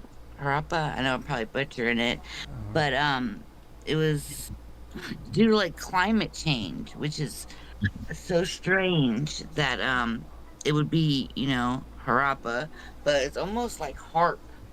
I don't know why that it just kind of stuck to me when I was like I said, I wasn't very familiar with this one here when I started doing a little, digging. I just thought it was strange that it would be something with climate change and harp, like Harpa or Harappa, but it was, it's just so close to harp. Like, I don't know. I'm sorry. I know that didn't have anything to do with anything. No, it It did. was just something that It actually did. I ran into. It actually did. It does, because harp is like weather manipulation technology. And Cloud seeding. That ties back to a lot of what me and Roger have been talking about with everything about aliens and the great flood and how it wiped out Atlantis and stuff, and how it was possibly the result of weather manipulation technology or an Astra that released torrential volumes of water and triggered earthquakes. What you're saying does tie back to that. Yeah. Well, thank you.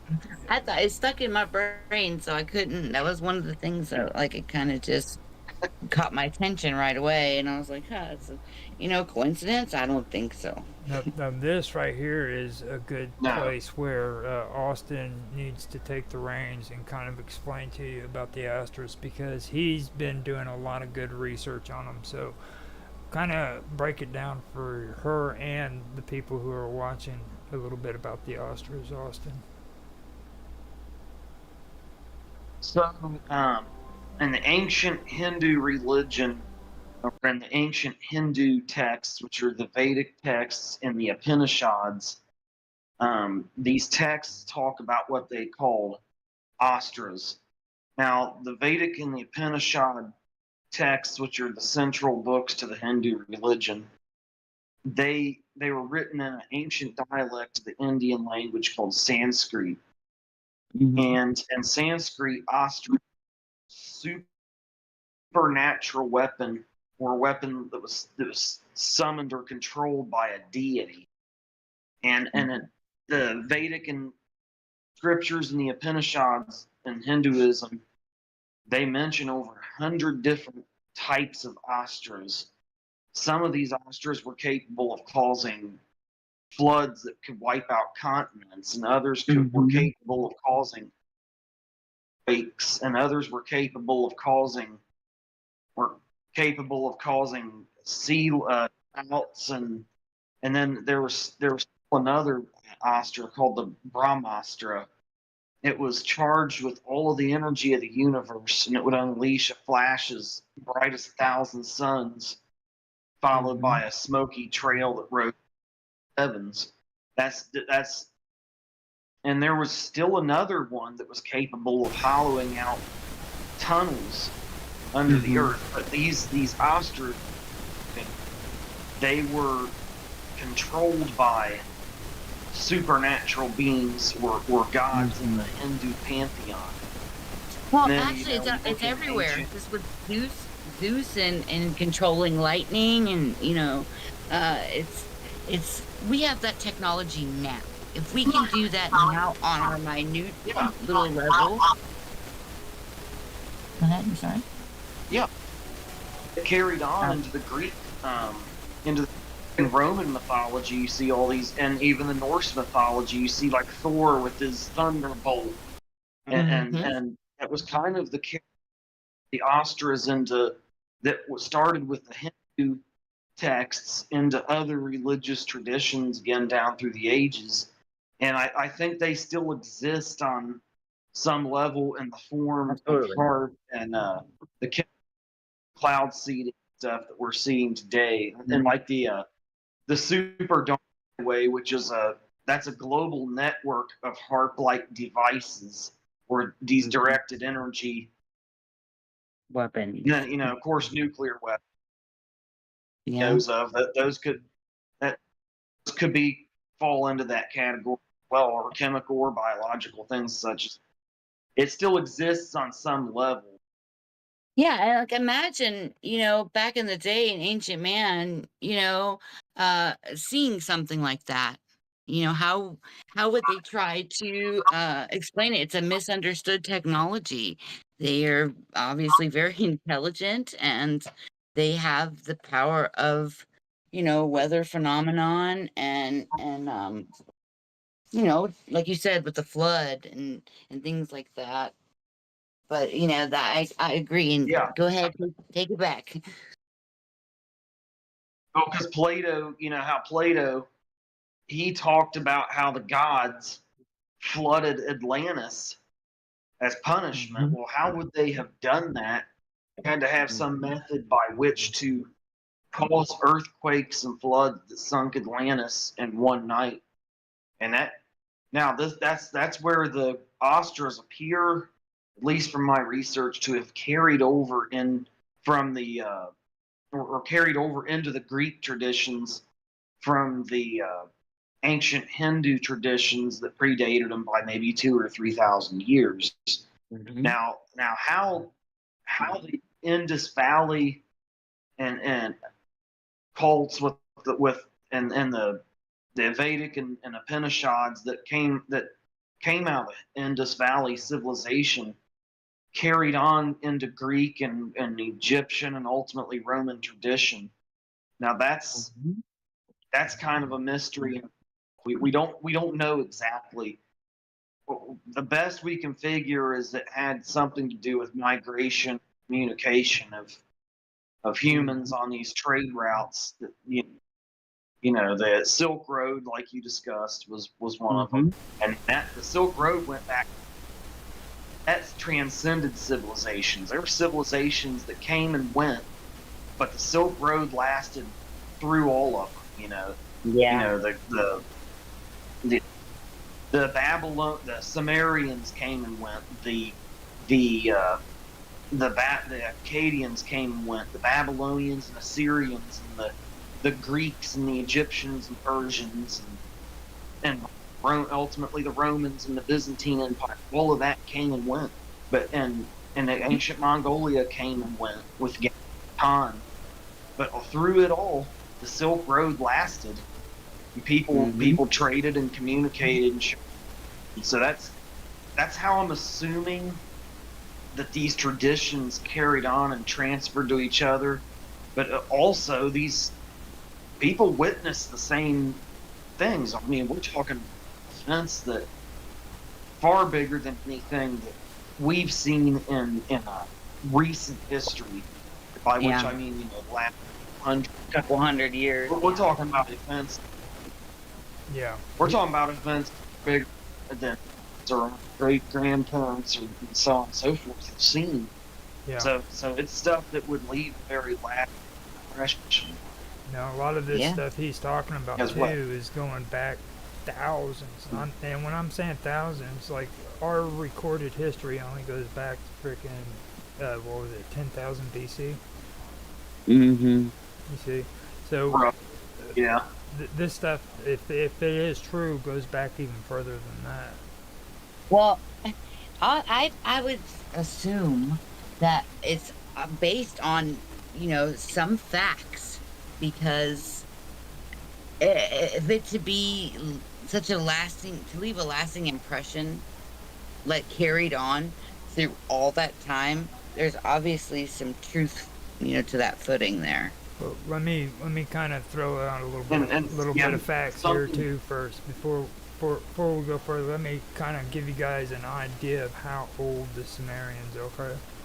Now, while the Sumerian freaking civilization was going, the mammoths were freaking actually up in the Siberian area, freaking still running the earth alive and not extinct. Okay. So the Willis mammoth was still alive during the time of the Sumerians. Yeah. Okay, that's a long time ago. Yeah. You know what I mean? So, but to leave on a, that story, for it to make it, throughout time and still referred to, there's just in my heart, I just don't feel there's any way.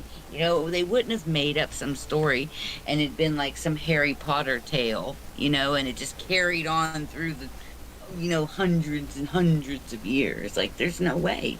There's no way. That makes no sense. So there was obviously some truth when you look at when you look at things like how how I just mentioned about how all these civilizations have came and went, and things happened, like the Library of Alexandria being the best example. That all the Romans, they took all those manuscripts out there, they burn them in these furnaces that fueled their public bathhouses, and then later on, what was left of it, the Muslims sacked for religious reasons. They burned it but you look at events like the Library of Alexandria, all these civilizations that came and went and made every attempt to erase each other's history. And how this story we're talking about still lasts down to this day. It not only, but how did it survive all that intact? It couldn't have through anything other than what I would attribute to some sort of supernatural means. Humanity needs this story to survive, because it would wars and just civilization and natural disasters. I mean, we could do a whole series of shows just all that, and each one of those in themselves. Well, the story survived all of that. I mean, it was not only something profound that has occurred, but something that is extremely profound just in the survival of this story we're talking about itself. And I can only attribute it to something supernatural. No. Yeah, absolutely. I second that. Now, with the Indus Valley too, one thing that I do want to point out is and I'm sure you guys read it because I sent those notes to you, and I'm pretty sure you researched it, but just with the Indus Valley, the reason why this culture ended up moving out of the valley was because of environmental problems, climate. The water was drying up and things of that nature. And it was said that they freaking migrated east. Now, they really don't know where these people went. The truth of it is this is a very mysterious civil or culture, I guess is what they're still calling it. But the truth is that their language still hasn't been deciphered. They have absolutely no idea what the writings, and they have found text. They just cannot decipher it. They do not understand what these people were saying. They do have these cities and everything, but they have no idea what their freaking words meant. And they have been trying to, but they haven't been able to figure that out. Now, I also find it odd that with the Sumerian language, that there's no root language that it comes from, and it's not connected to any modern language that we have today. It is completely independent of. It was as though the language. It was as though the language appeared like a bolt out of the blue. Right. We didn't have a language, and then suddenly we did. Where'd it come from? Right. Did the Anunnaki teach man that which he did not know? Well, it as goes, the Sumerians said. And it goes into this Indus Valley civilization too. You know what I mean? They just vanished. They don't. Kind of like that one place So did the Mayans. here, like when people were coming over, like with the pilgrims and stuff, and there's that, I forget what is it called? James, You know? Jamestown, or was it Roanoke? Was it Jamestown? Roanoke. It was one of the. It was one of the colonies. Went missing. Mayan people. Yeah, they just Evaporated. disappeared. Yeah. Yeah. You know, another, Happened time and time Nobody again. knows where they live this day. another thing Yeah. about this The Indus. same thing with Mayans. Yes. Do you want to hear the weirdest part about the Indus Valley civilization that I did find out? Is they show no evidence of any kind of aggression, any violence, anything whatsoever. These people were peaceful. There's no evidence that there was even a village that was burnt to the ground. They, So they were untouched from all appearances, yeah, even hatred of any kind. Yeah. That's weird in and of itself. Yeah. That's an anomaly in major anomaly in human history that we can't explain, because every other country and civilization's been touched by wars and every manner of chaos and turmoil you can imagine. So it's very and you're weird on that they blemish. weren't. And they and yeah. And they do go on further to say that yes, they did build walls and stuff, but those walls they don't believe was frickin' set up to frickin' be defending themselves against attackers. You know, and I can see that because like natural wildlife and things like that, you would want walls built around your town to keep frickin' the wild animals out and stuff of that nature. Yeah. You know, so Like lawlessness. right. But yeah. I do find that was one interesting thing that I did find that out, and that really struck me. And then when you go to Dalmoon and you read about frickin' what Dalmoon was all about, I mean they're explaining in detail what the Indus Valley civilization was in detail. Yeah. And with the Indus Valley thing, they also had a mother serpent god. You know, same thing. They call her like a serpent queen. I forget her name. It's like Manasa or something like that. Yakshi and Marga. Something like that. I'm sorry. Like I said, I wasn't familiar with this one before a couple days ago. Oh, don't worry about it. You'll get familiar with it eventually. It's something. It's something you'll always be learning new stuff about. Yeah, that's how I feel. You know. You'll always be a student of this stuff. Yep. I've been researching too for freaking ever, man, and I've never stopped learning when it comes to all this stuff. It's just completely amazing, you know. Yeah, I agree. I agree.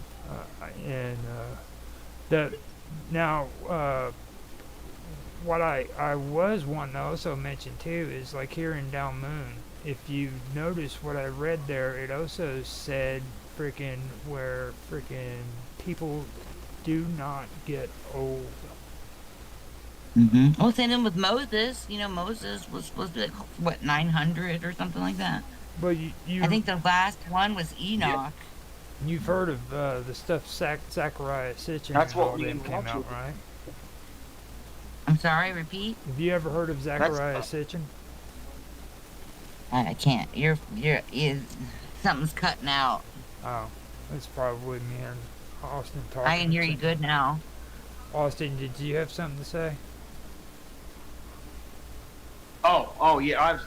I was gonna say that's what me and Roger were talking about when you left earlier. We were talking about how the Sumerians only named like 28 kings in a span of 500,000 years. You know, you're talking about people who lived to be thousands of years old and stuff. Each king would have, in that king list, the Sumerian king list would have had to rule between 15 to 20,000 years. Yeah. Yeah, at least. But there were just 28 of them in the span of 500,000 years. Yeah. That was all I had to say. No, yeah, I know. I agree. I agree with that. Yeah, you see evidence of that, throughout history. Really, you have these people, like I was explaining, like more biblical with Moses. I'm sorry, 1 second. Okay, thank you. All right, I'm back. Sorry about that. It's fine. It is fine. Now, have you ever heard of Zachariah Sitchin? Not that I can put my finger on. No. I may, but I probably if you start talking about it or something, I may it click in my mind. He's very controversial, even when it comes to people who believe in UFOs and everything.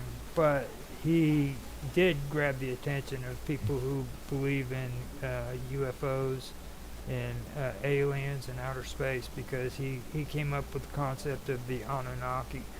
Now, he's the one who coined all that, and his whole theory about that was that the Anunnaki came freaking to Earth, and when they got here, they had lived a lot longer, because their home planet on their home planet, a year freaking was a lot longer. So a year to their planet would have been like, I think it was supposed to be 700 years or like 70 years or some shit like that. So like they would be on the planet, and 1 year to them would have been like freaking 70 years or 700 years had gone by.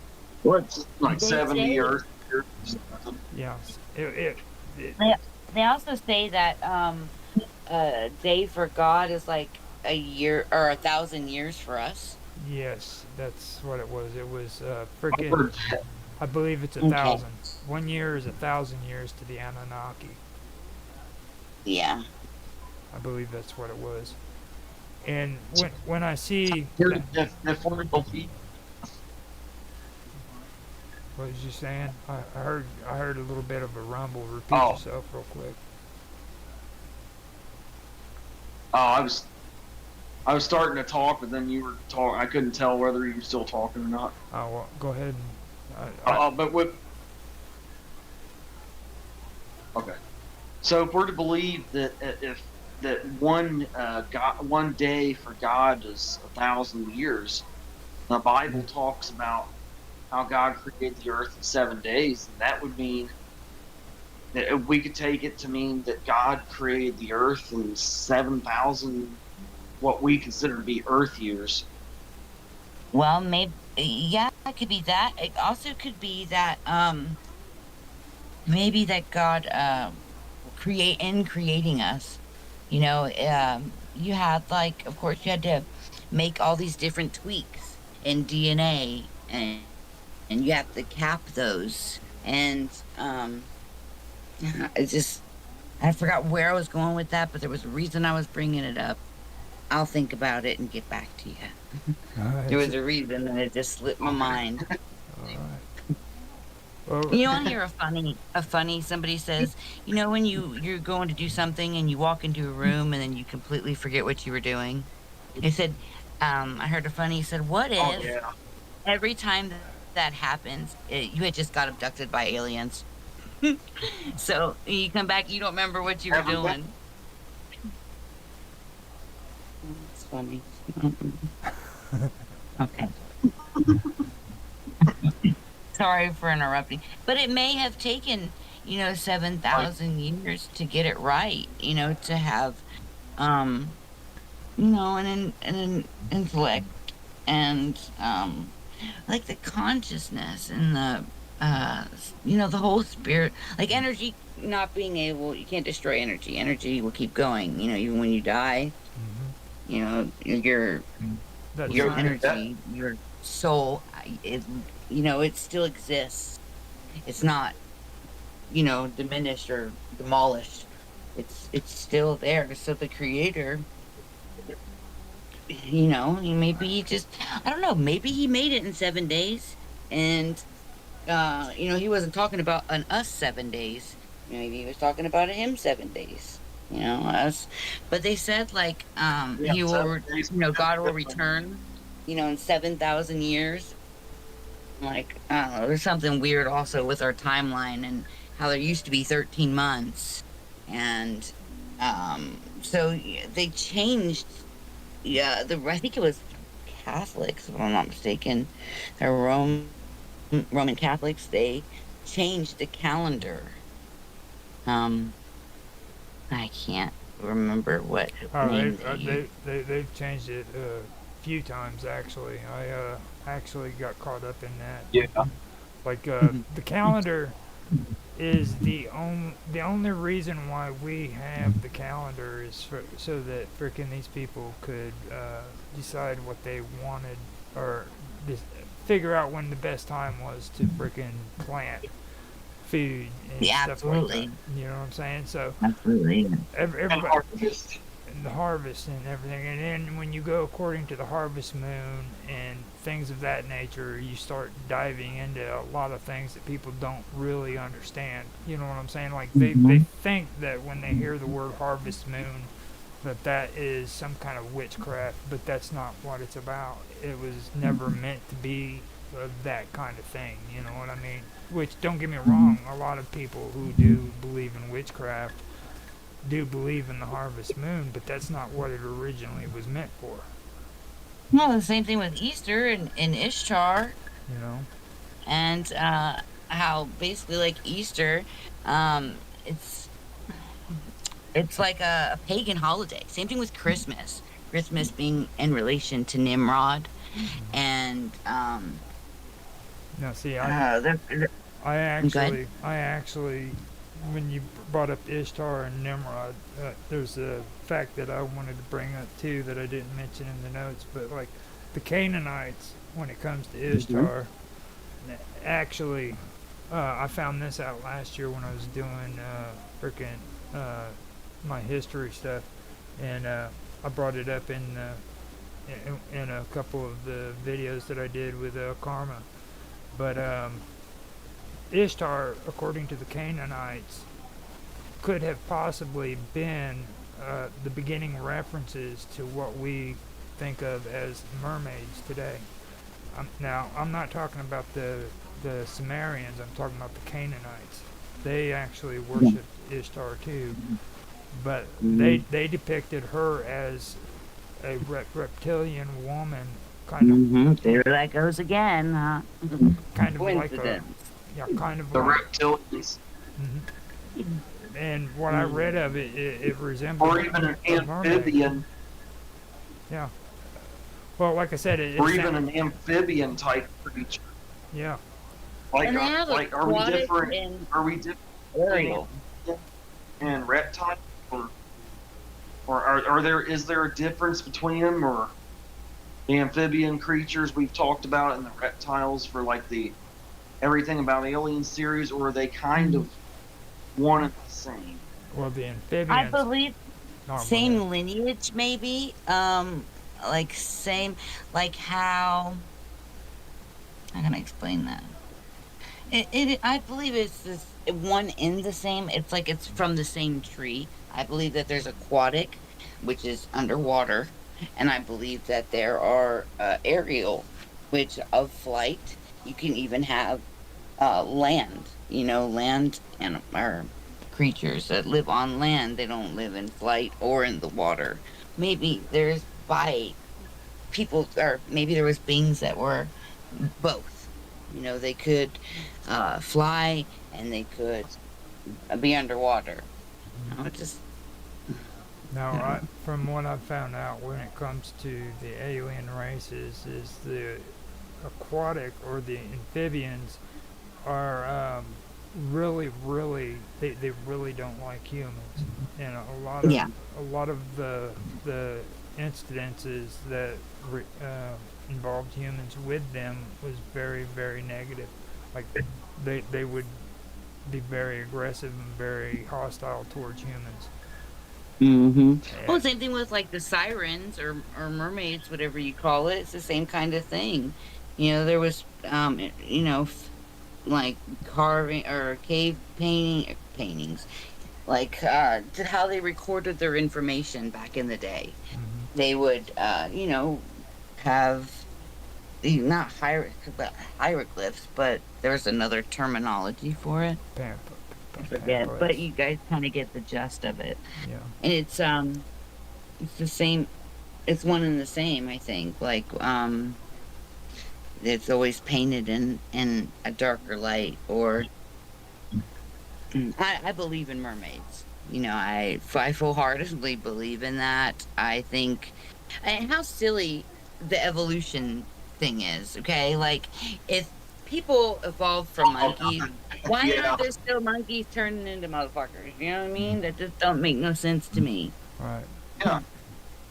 Because natural selection, the theory of it, it posits that a given organism would have had to go extinct when it evolved into something superior, but those supposedly inferior organisms like monkeys, they still exist. So then the theory of natural selection, like you said, it doesn't hold up. Yeah. The evolutionary theory, so many. Well, and then you look at all the other species on Earth, and then humans. We're the only species that got into mathematics, the arts, and civilization building. Evolution does not explain. Also, we're the Evolutionary only theory. creatures. Go ahead. I'm sorry. Go ahead. Oh, also, if you ask the evolutionary theory, it has about as many holes in it as a sieve. You know, we're human beings are like when we're born, like we are completely dependent on somebody to take care of us. Most other creatures know how to live, you know, when they're born. Your dolphin born goes off swimming, he knows how to live. We are not it seems like we weren't made for this earth. Like to be No, completely dependent on somebody, you know, that was birthed. I just don't see how that makes any Well, sense. see, You know what I mean? Like I've said we that can't walk or crawl.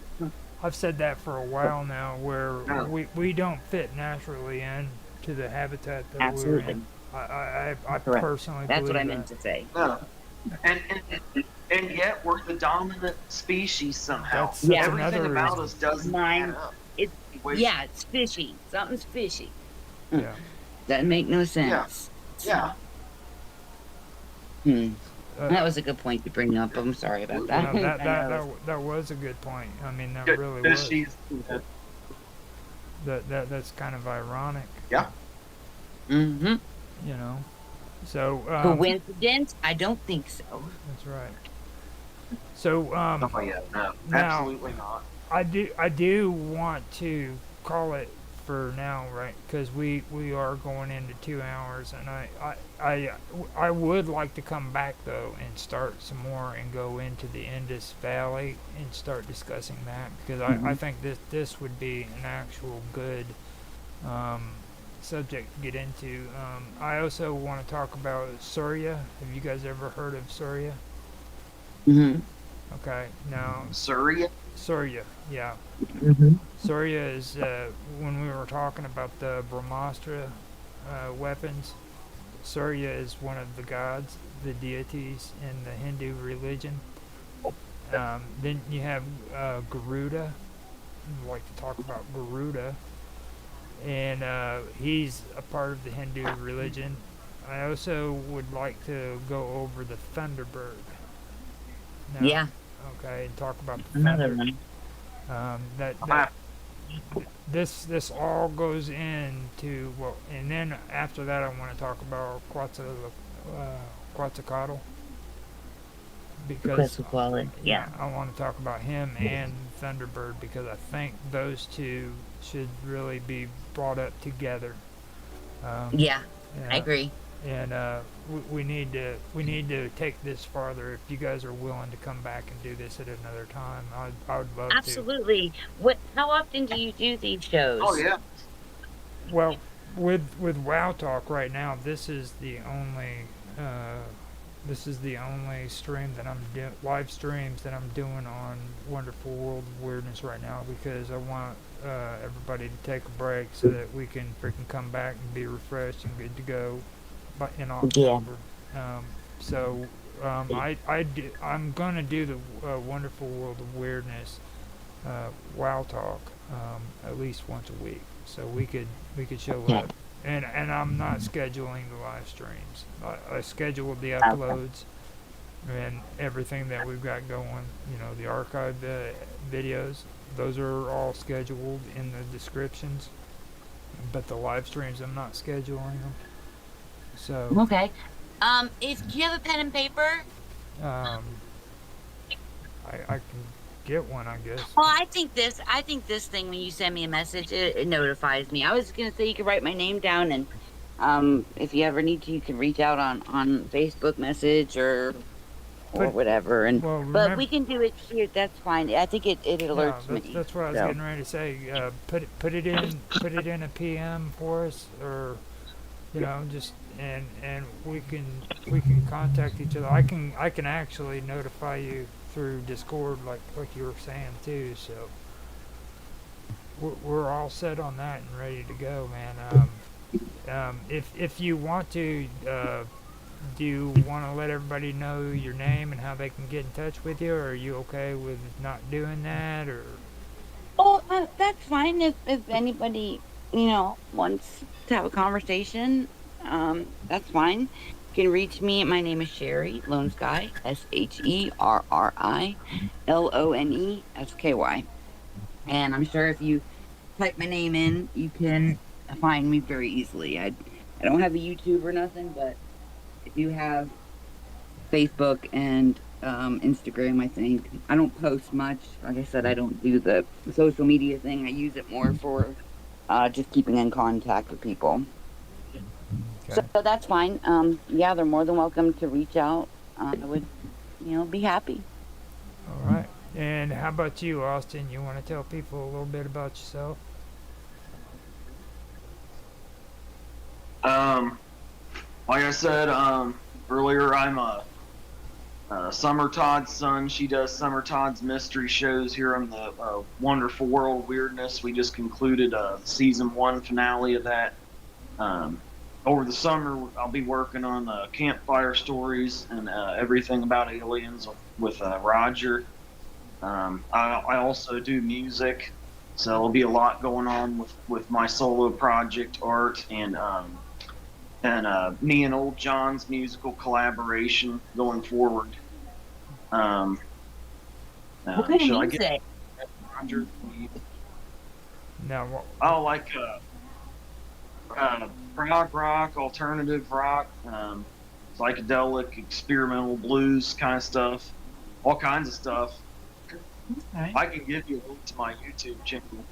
Yeah. Okay, yeah, let me grab a pen real. Oh, can you send a link? Is that what you're saying? Matter of fact, why don't you say it? I'll drop you one. Let everybody know. Okay. Let everybody know on the stream your email address. Just say it. That's something that you should give. You should drop that information. Everybody can reach. Okay. Everybody can reach me at X Todd 148 at gmail.com. Okay. 148. Okay, at Gmail. Mine is Lone Sky, LONESKYSHERRI at gmail.com. Okay. And see, that's okay. That's what I can also PM you, Sherry. I'll also PM you my email address. Right. Okay, Just great. to be sure. Okay. All Yeah, you right, can message awesome, me. guys. Thank you for letting me be a part of this. Hey, I'm glad you were here. I mean, this is delightful. I'm really glad that we actually got somebody that's a part of the YouTube channel to come on and actually participate with us. I mean, it's a blessing to us. And thank you. This has been, Oh, this is anytime. this has been Anytime you guys would like to have me back, like I said, it doesn't have to just be this topic. I know a very wide range of topics, paranormal and extraterrestrial and conspiracies and okay. but I am always willing. I'll tell you what, we will set up the next stream for, well, next let's do it next Monday like we did today. Okay. All right. Yeah, we can keep touch and chat throughout the week, or I'll send information to see if it's okay. And I think this will be a lot of fun, you guys. Thank you. I think it will too, and Oh, absolutely, yeah. And with that being said, I guess we can go ahead and wrap everything up if you guys don't have any problem with that. Are you guys good? No, sounds good. All right. Everybody just, keep vigilant and, never stop learning. Exactly. So, Oh, yeah. All right, you all take care, and it's been a lot of fun. same here. All right, take care. All right. Bye. That's fun. That was really cool. Mm-hmm. Yeah, it was. Simply calling some legal mumbo. Oh my God. I don't know. All right, hold on a minute. I don't know how to hang it up, to be honest.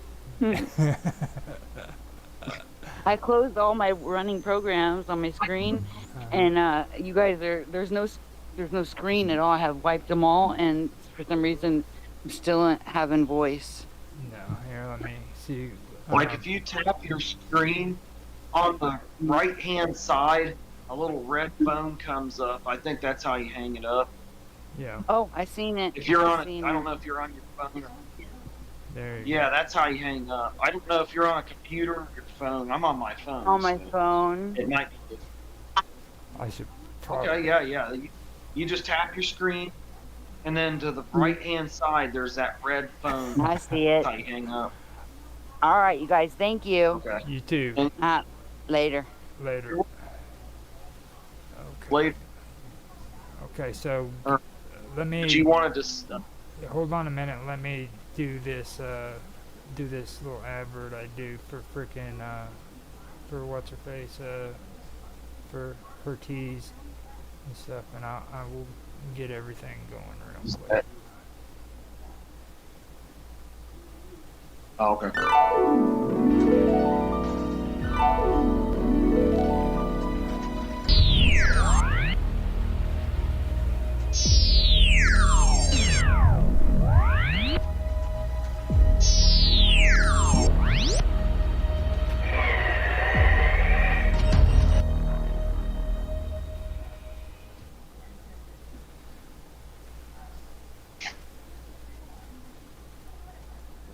Okay, so yeah, I've got that done, and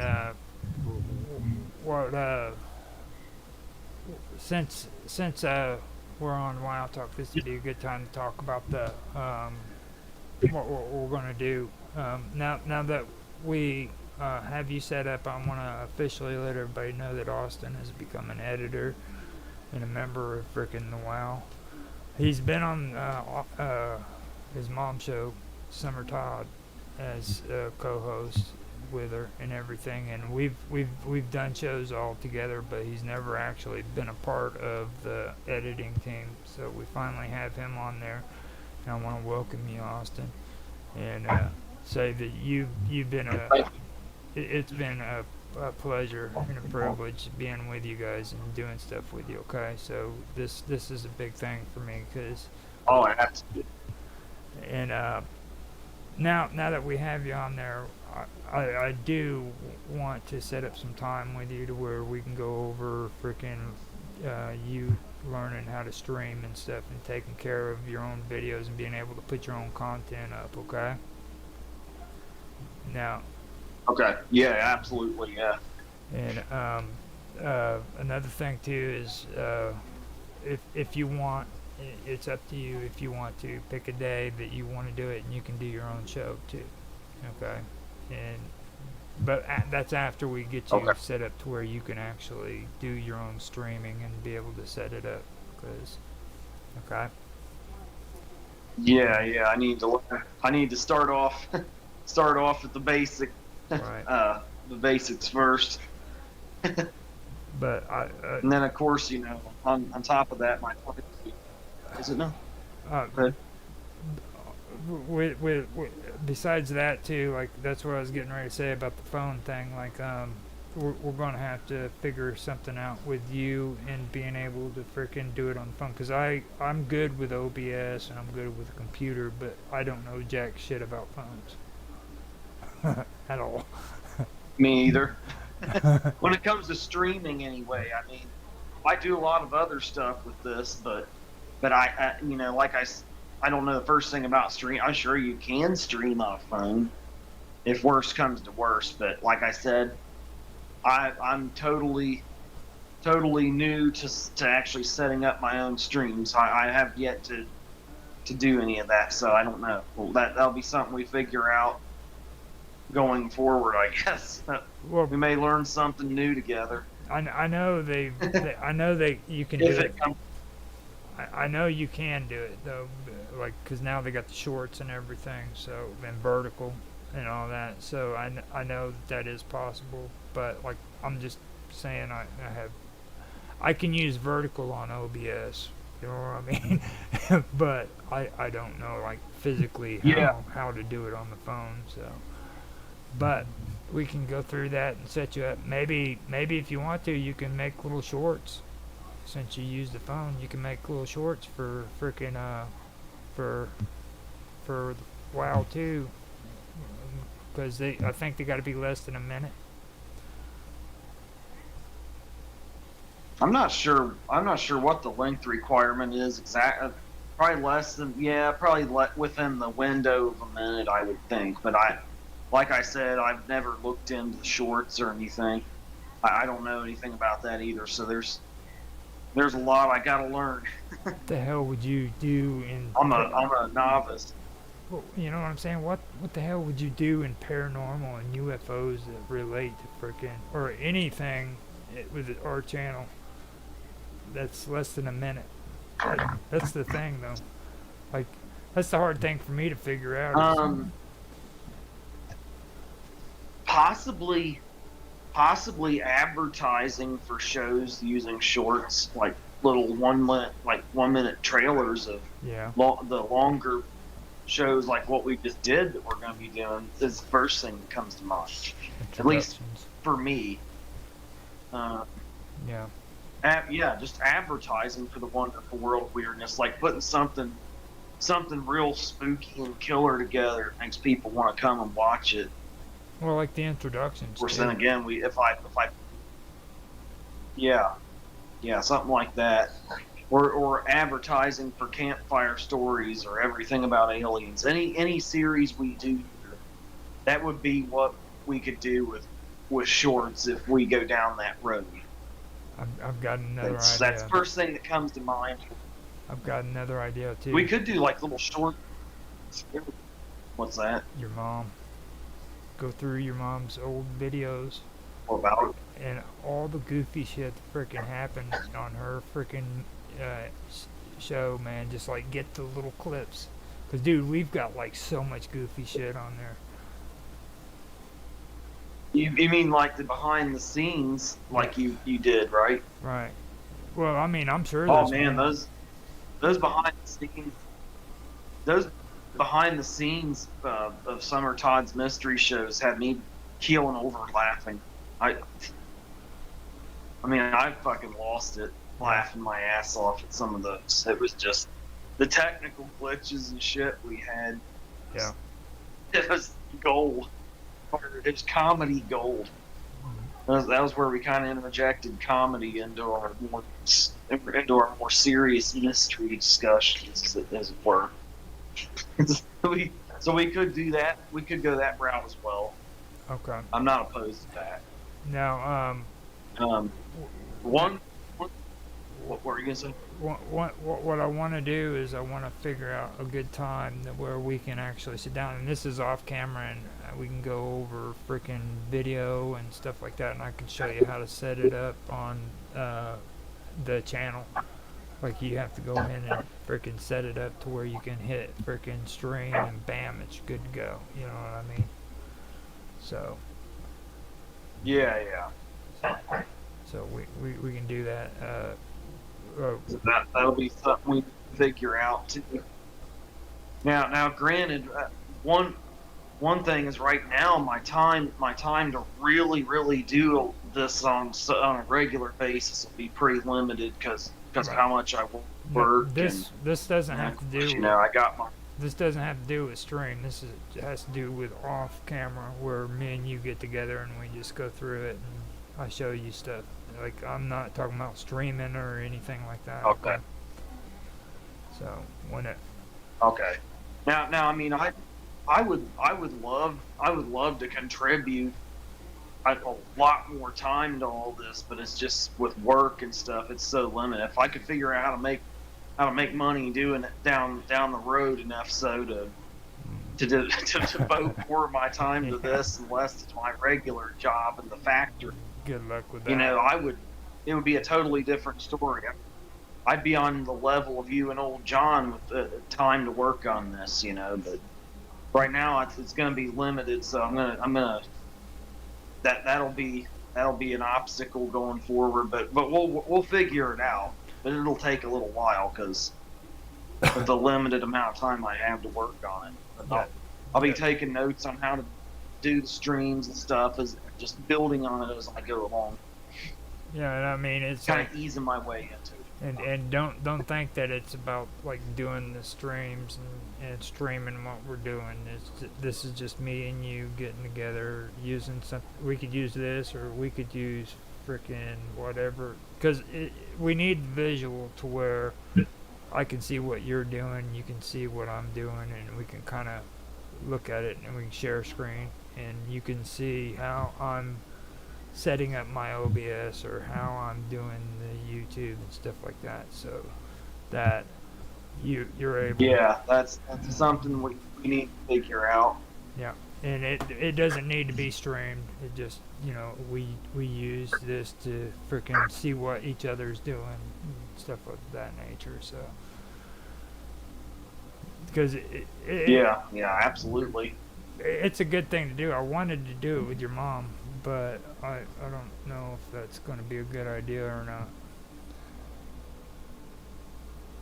Why is that? I don't think your mom's tech savvy. She's not the most tech savvy, no. Yeah. She gets one little thing goes wrong, and it sends her into freak out mode. Yeah. And she kind of panics, and then you can't get her back down again. You back down, With me, if something goes wrong, me and you can. I don't panic. Yeah. And start. See, that's why I have no problem with being. I have no problem with being her cameraman. It's just, just don't. I don't know if I want to deal with that. Just let her do her show, and I'll sit back and do the camera. She does a good show as far as putting on the show and all that. Just the technical aspect of it is. She gets freaked out if it goes off the rails, which technology does. So it's. Mm-hmm. I agree. She got to get herself. I'm a lot more patient and grounded with it, because I know going in, it's gonna come off the rails. It's same shit with my music. Same shit with me and John's musical collaboration. It's more or less a game of balancing act to keeping it on the rails. Keeping your head straight. So keeping your head straight during a freaking they call it a crisis situation. So yeah, that's what it basically comes down to. Yeah, it's more of a being able to ground yourself when your technology kind of comes off the rails midstream on you. That's a big key to being tech savvy. Yep. Even if you don't know what the fuck you're really doing, it's a disaster. It's just not losing your cool. Right. You know, and I've tried to help Mom with a lot of computer stuff. She's good at doing it as long as things go smoothly, but she tends to freak a little bit when they don't. I think that's part of the reason we have like technical issues sometimes, because her energy, you know, her energy fucks the computer up somehow. She's got those slider tendencies, you know, that we've discussed. That's what I was bringing up before. Is like freaking.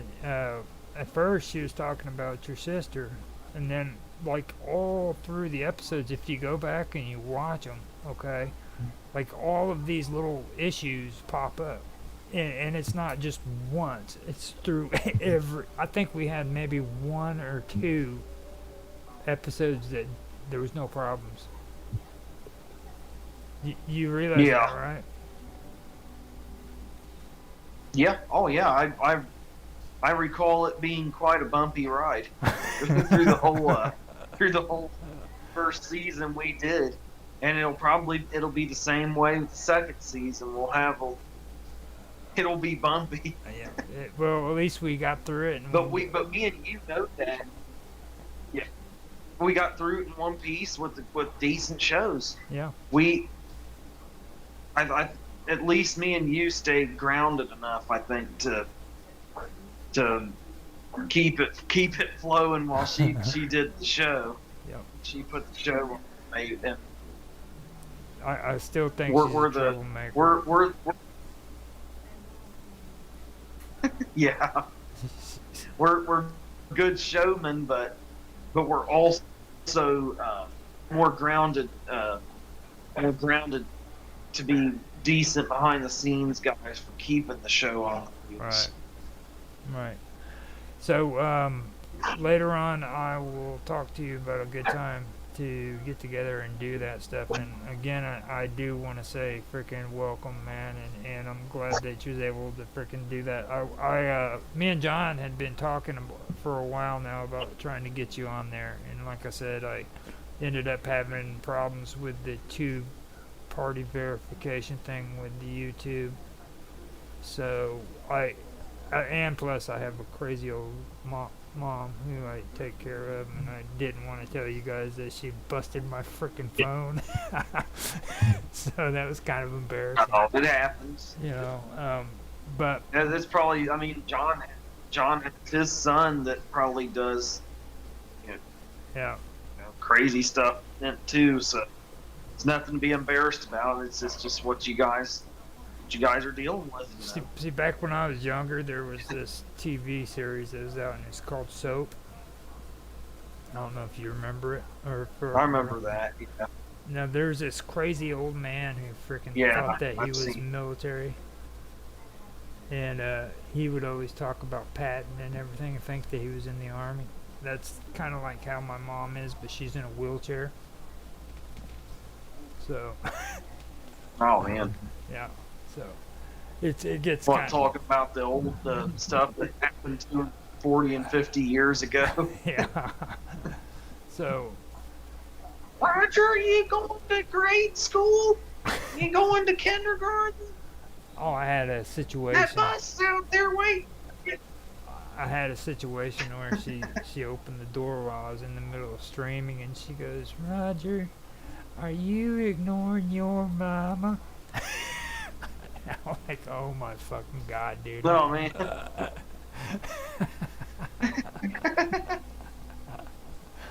So. Yeah. So it was on the screen. That's funny shit there, dude. Yeah. So, with that being said. Not the best of my knowledge, John. What were you saying? With that being said, I'm going to go ahead and cut this short, and we'll be done with it, okay? All right. And, Well, so yeah, we'll talk about a time to get together and then iron out the details of us figuring out how we look at what each other's doing, so you can teach me stuff remotely. yeah, we can get on there and then and do it.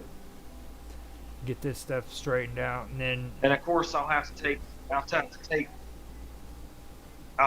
notes by hand as I go too, so I remember some of this stuff. Because I'm sure you'll like quiz me and stuff to see if I'm retaining the information you give me. No, what we'll basically. Which is perfectly understandable. What we'll basically do is we'll do it in real time. Like we'll make it to where you actually do your own stream, and like if you need help, I'll be there to back you up. And we'll do test runs and stuff like that. But I won't like quiz you or anything like that. It'll be real time setup, and you'll be able to just take charge. But by the time you're done, you'll be a pro. You'll just be set up and go. Here, I'm not gonna quiz you. Here you go. Right. Well, that's the way they. Real time, man. Like fire training. That's the way I learned it. You know what I mean? Don't sell yourself short. You know what I mean? Don't think a test is gonna make it work. You know what I mean? Like you'll learn as you go. Not necessarily. You'll be able to do it. Like Now, who taught you all this stuff? I had to do it myself. Nobody was cool enough to. Oh, you had to figure it all out. You had to figure it out as you went. Mm-hmm. I even tried to reach out and find out what YouTube had to say, and they didn't have shit to tell me, dude. All they wanted to tell me was freaking I needed. Their support couldn't help you. No, they wanted to tell me that I needed special lighting to make my freaking video look pretty. Our videos are all ugly or shit, and when they get shit tons of views, so what the fuck ever, YouTube, Yeah. you know. Need to buy all these $500 freaking circular lights that I can sit around me, and then freaking. You seen those, right? Those cool freaking lights they got out now, the circular ones. Yeah. Yeah, that's what they. Yeah, YouTube's probably just plugging those light manufacturers because they give them money or something. Is what that shit is. That'd be what I'd say if I had to guess at that.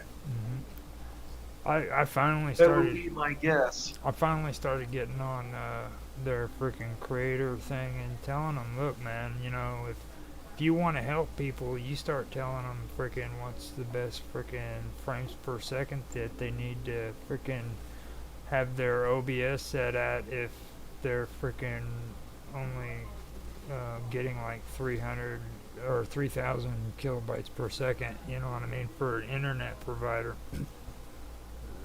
That's important. Now when was this? Now when was this, and what drove you to start getting into working on streaming in the first place? I freaking don't. I'm kind of lost on when I started. You don't remember? Yeah. Like You're what? I thought that it was maybe like 7 or 9 years ago and shit, but like I've been going over old videos. And I'm like, man, I think freaking I was wrong. Like, 2017 was a good starter year. Like, right around there, maybe. Or maybe a little time before that. Now, I remember I think you said you met old John, like, around 2006 or 7. No, it was. So you've been doing this? It was a little bit later than that. Maybe around 2000 and. It was even earlier. It was. I've known John since Facebook, and I moved back to Illinois in 2000 and. Oh my God. Well, anyhow, 2013 I think it was, and then I freaking met him maybe around 2015 or 16. So I've known. Oh, okay. I thought you knew him way back in like 2006 or 7. Oh hell no. Which I thought you originally said. Oh hell no. I sobered up in freaking 2003, dude. I was still freaking a baby. You know. You're what, about 40 then? No. 30, I believe. You're about to turn 30. Yeah. No, I was 30. Yeah, you're about to turn 30 then. I was 30 in 2003. Okay. So I would have been, no. Yeah, I was 30 in 2003. In 2006, I would have been 33 years old. I'm still a virgin. 33? Yeah. I'm still a virgin. 33 and still a virgin. Yeah. What, to the streaming thing or just to life. You didn't get into the stream. To life. Like, I thought I was on top of the world at 30, dude. And then when 40 came around, I was like, yeah, dude, I finally conquered 30. It wasn't that bad. And then by the age of 50, I'm thinking, damn, I'm so glad freaking I don't have to go through that shit no more. Yeah. It's like, it's crazy. So I better get off. Yeah, I remember back in. Oh, go ahead. Oh yeah. Go ahead, man. Yeah, back in 2000. Back in 2006, that was when I first got into social media. I got on MySpace Music with some of my first demos when I just gotten into home recording stuff. Yeah. And that was early 2007.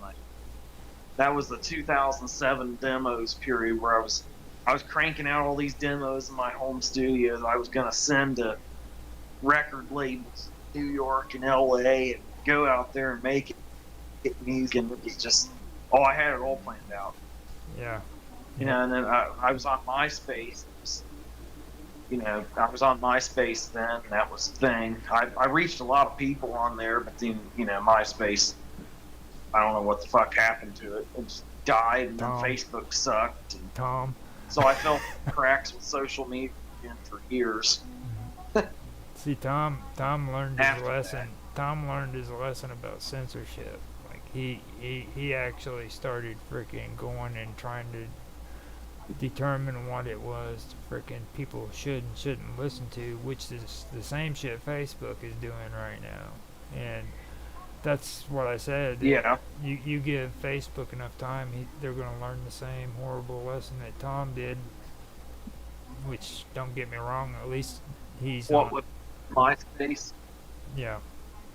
That's where it all started going downhill, is when he started censoring and freaking doing all that crazy shit. Yeah, and Facebook's starting to go that direction now. They're a sinking ship. Yep. It used to be just people on the fringe that didn't like them and said bad things about them. Now it's becoming a mainstream thing to pretty much not like Facebook, and people are craving something more, a platform that caters more to intellectual things like what we do. So we're kind of in a good time period right now to be doing what we're doing, especially after the chaos that's been the last 4 or 5 years. People are kind of getting more into conspiracy theories and reaching for the spiritual world, and so and I think to some extent the community we're part of, and John getting back into it with us the way he has, it's kind of maybe been a product of that. All the craziness of the last 4 years, and what looks to be the coming, God only knows what coming craziness from it. So that's the dumber social media, like the reality shows, the gossip and stuff. A lot of that appears to be kind of going the way of the dinosaurs. People are getting more serious right now. It's kind of like the way people got. It's kind of like the way people got. The difference between people in the Roaring '20s as opposed to people in the Great Depression. Everybody had to get a lot more serious and really get sharper intellectually and more disciplined and really get to talking about how they were going to get through the crisis that was the Great Depression and ultimately World War II. And, I would have loved being a part of the Roaring I 20s. think that's where humanity's at now. Huh? I would have loved being a part of the Roaring 20s. I think that would have been cool. Oh, yeah. That was probably cooler than fucking fuck. Yeah. Well, let me get off of here. I'm gonna go ahead and end this, and because we're still streaming and recording, by the way. This is going to be a part of WWOW Talk, just so you know. Yeah. I knew you were on. I'm also, right. just so you know and everybody else knows, this is live streaming now, but later on I am going to archive the video, and it will be on 15-minute segments or a little bit longer for upload archived versions of it, which you guys can check out later on if you missed it this time. So I will talk to you later, okay, Austin? Okay. And we will talk to you. All right, man. Good talking to you again, Roger. It's good talking to you, man. I'll see you All later. right, man.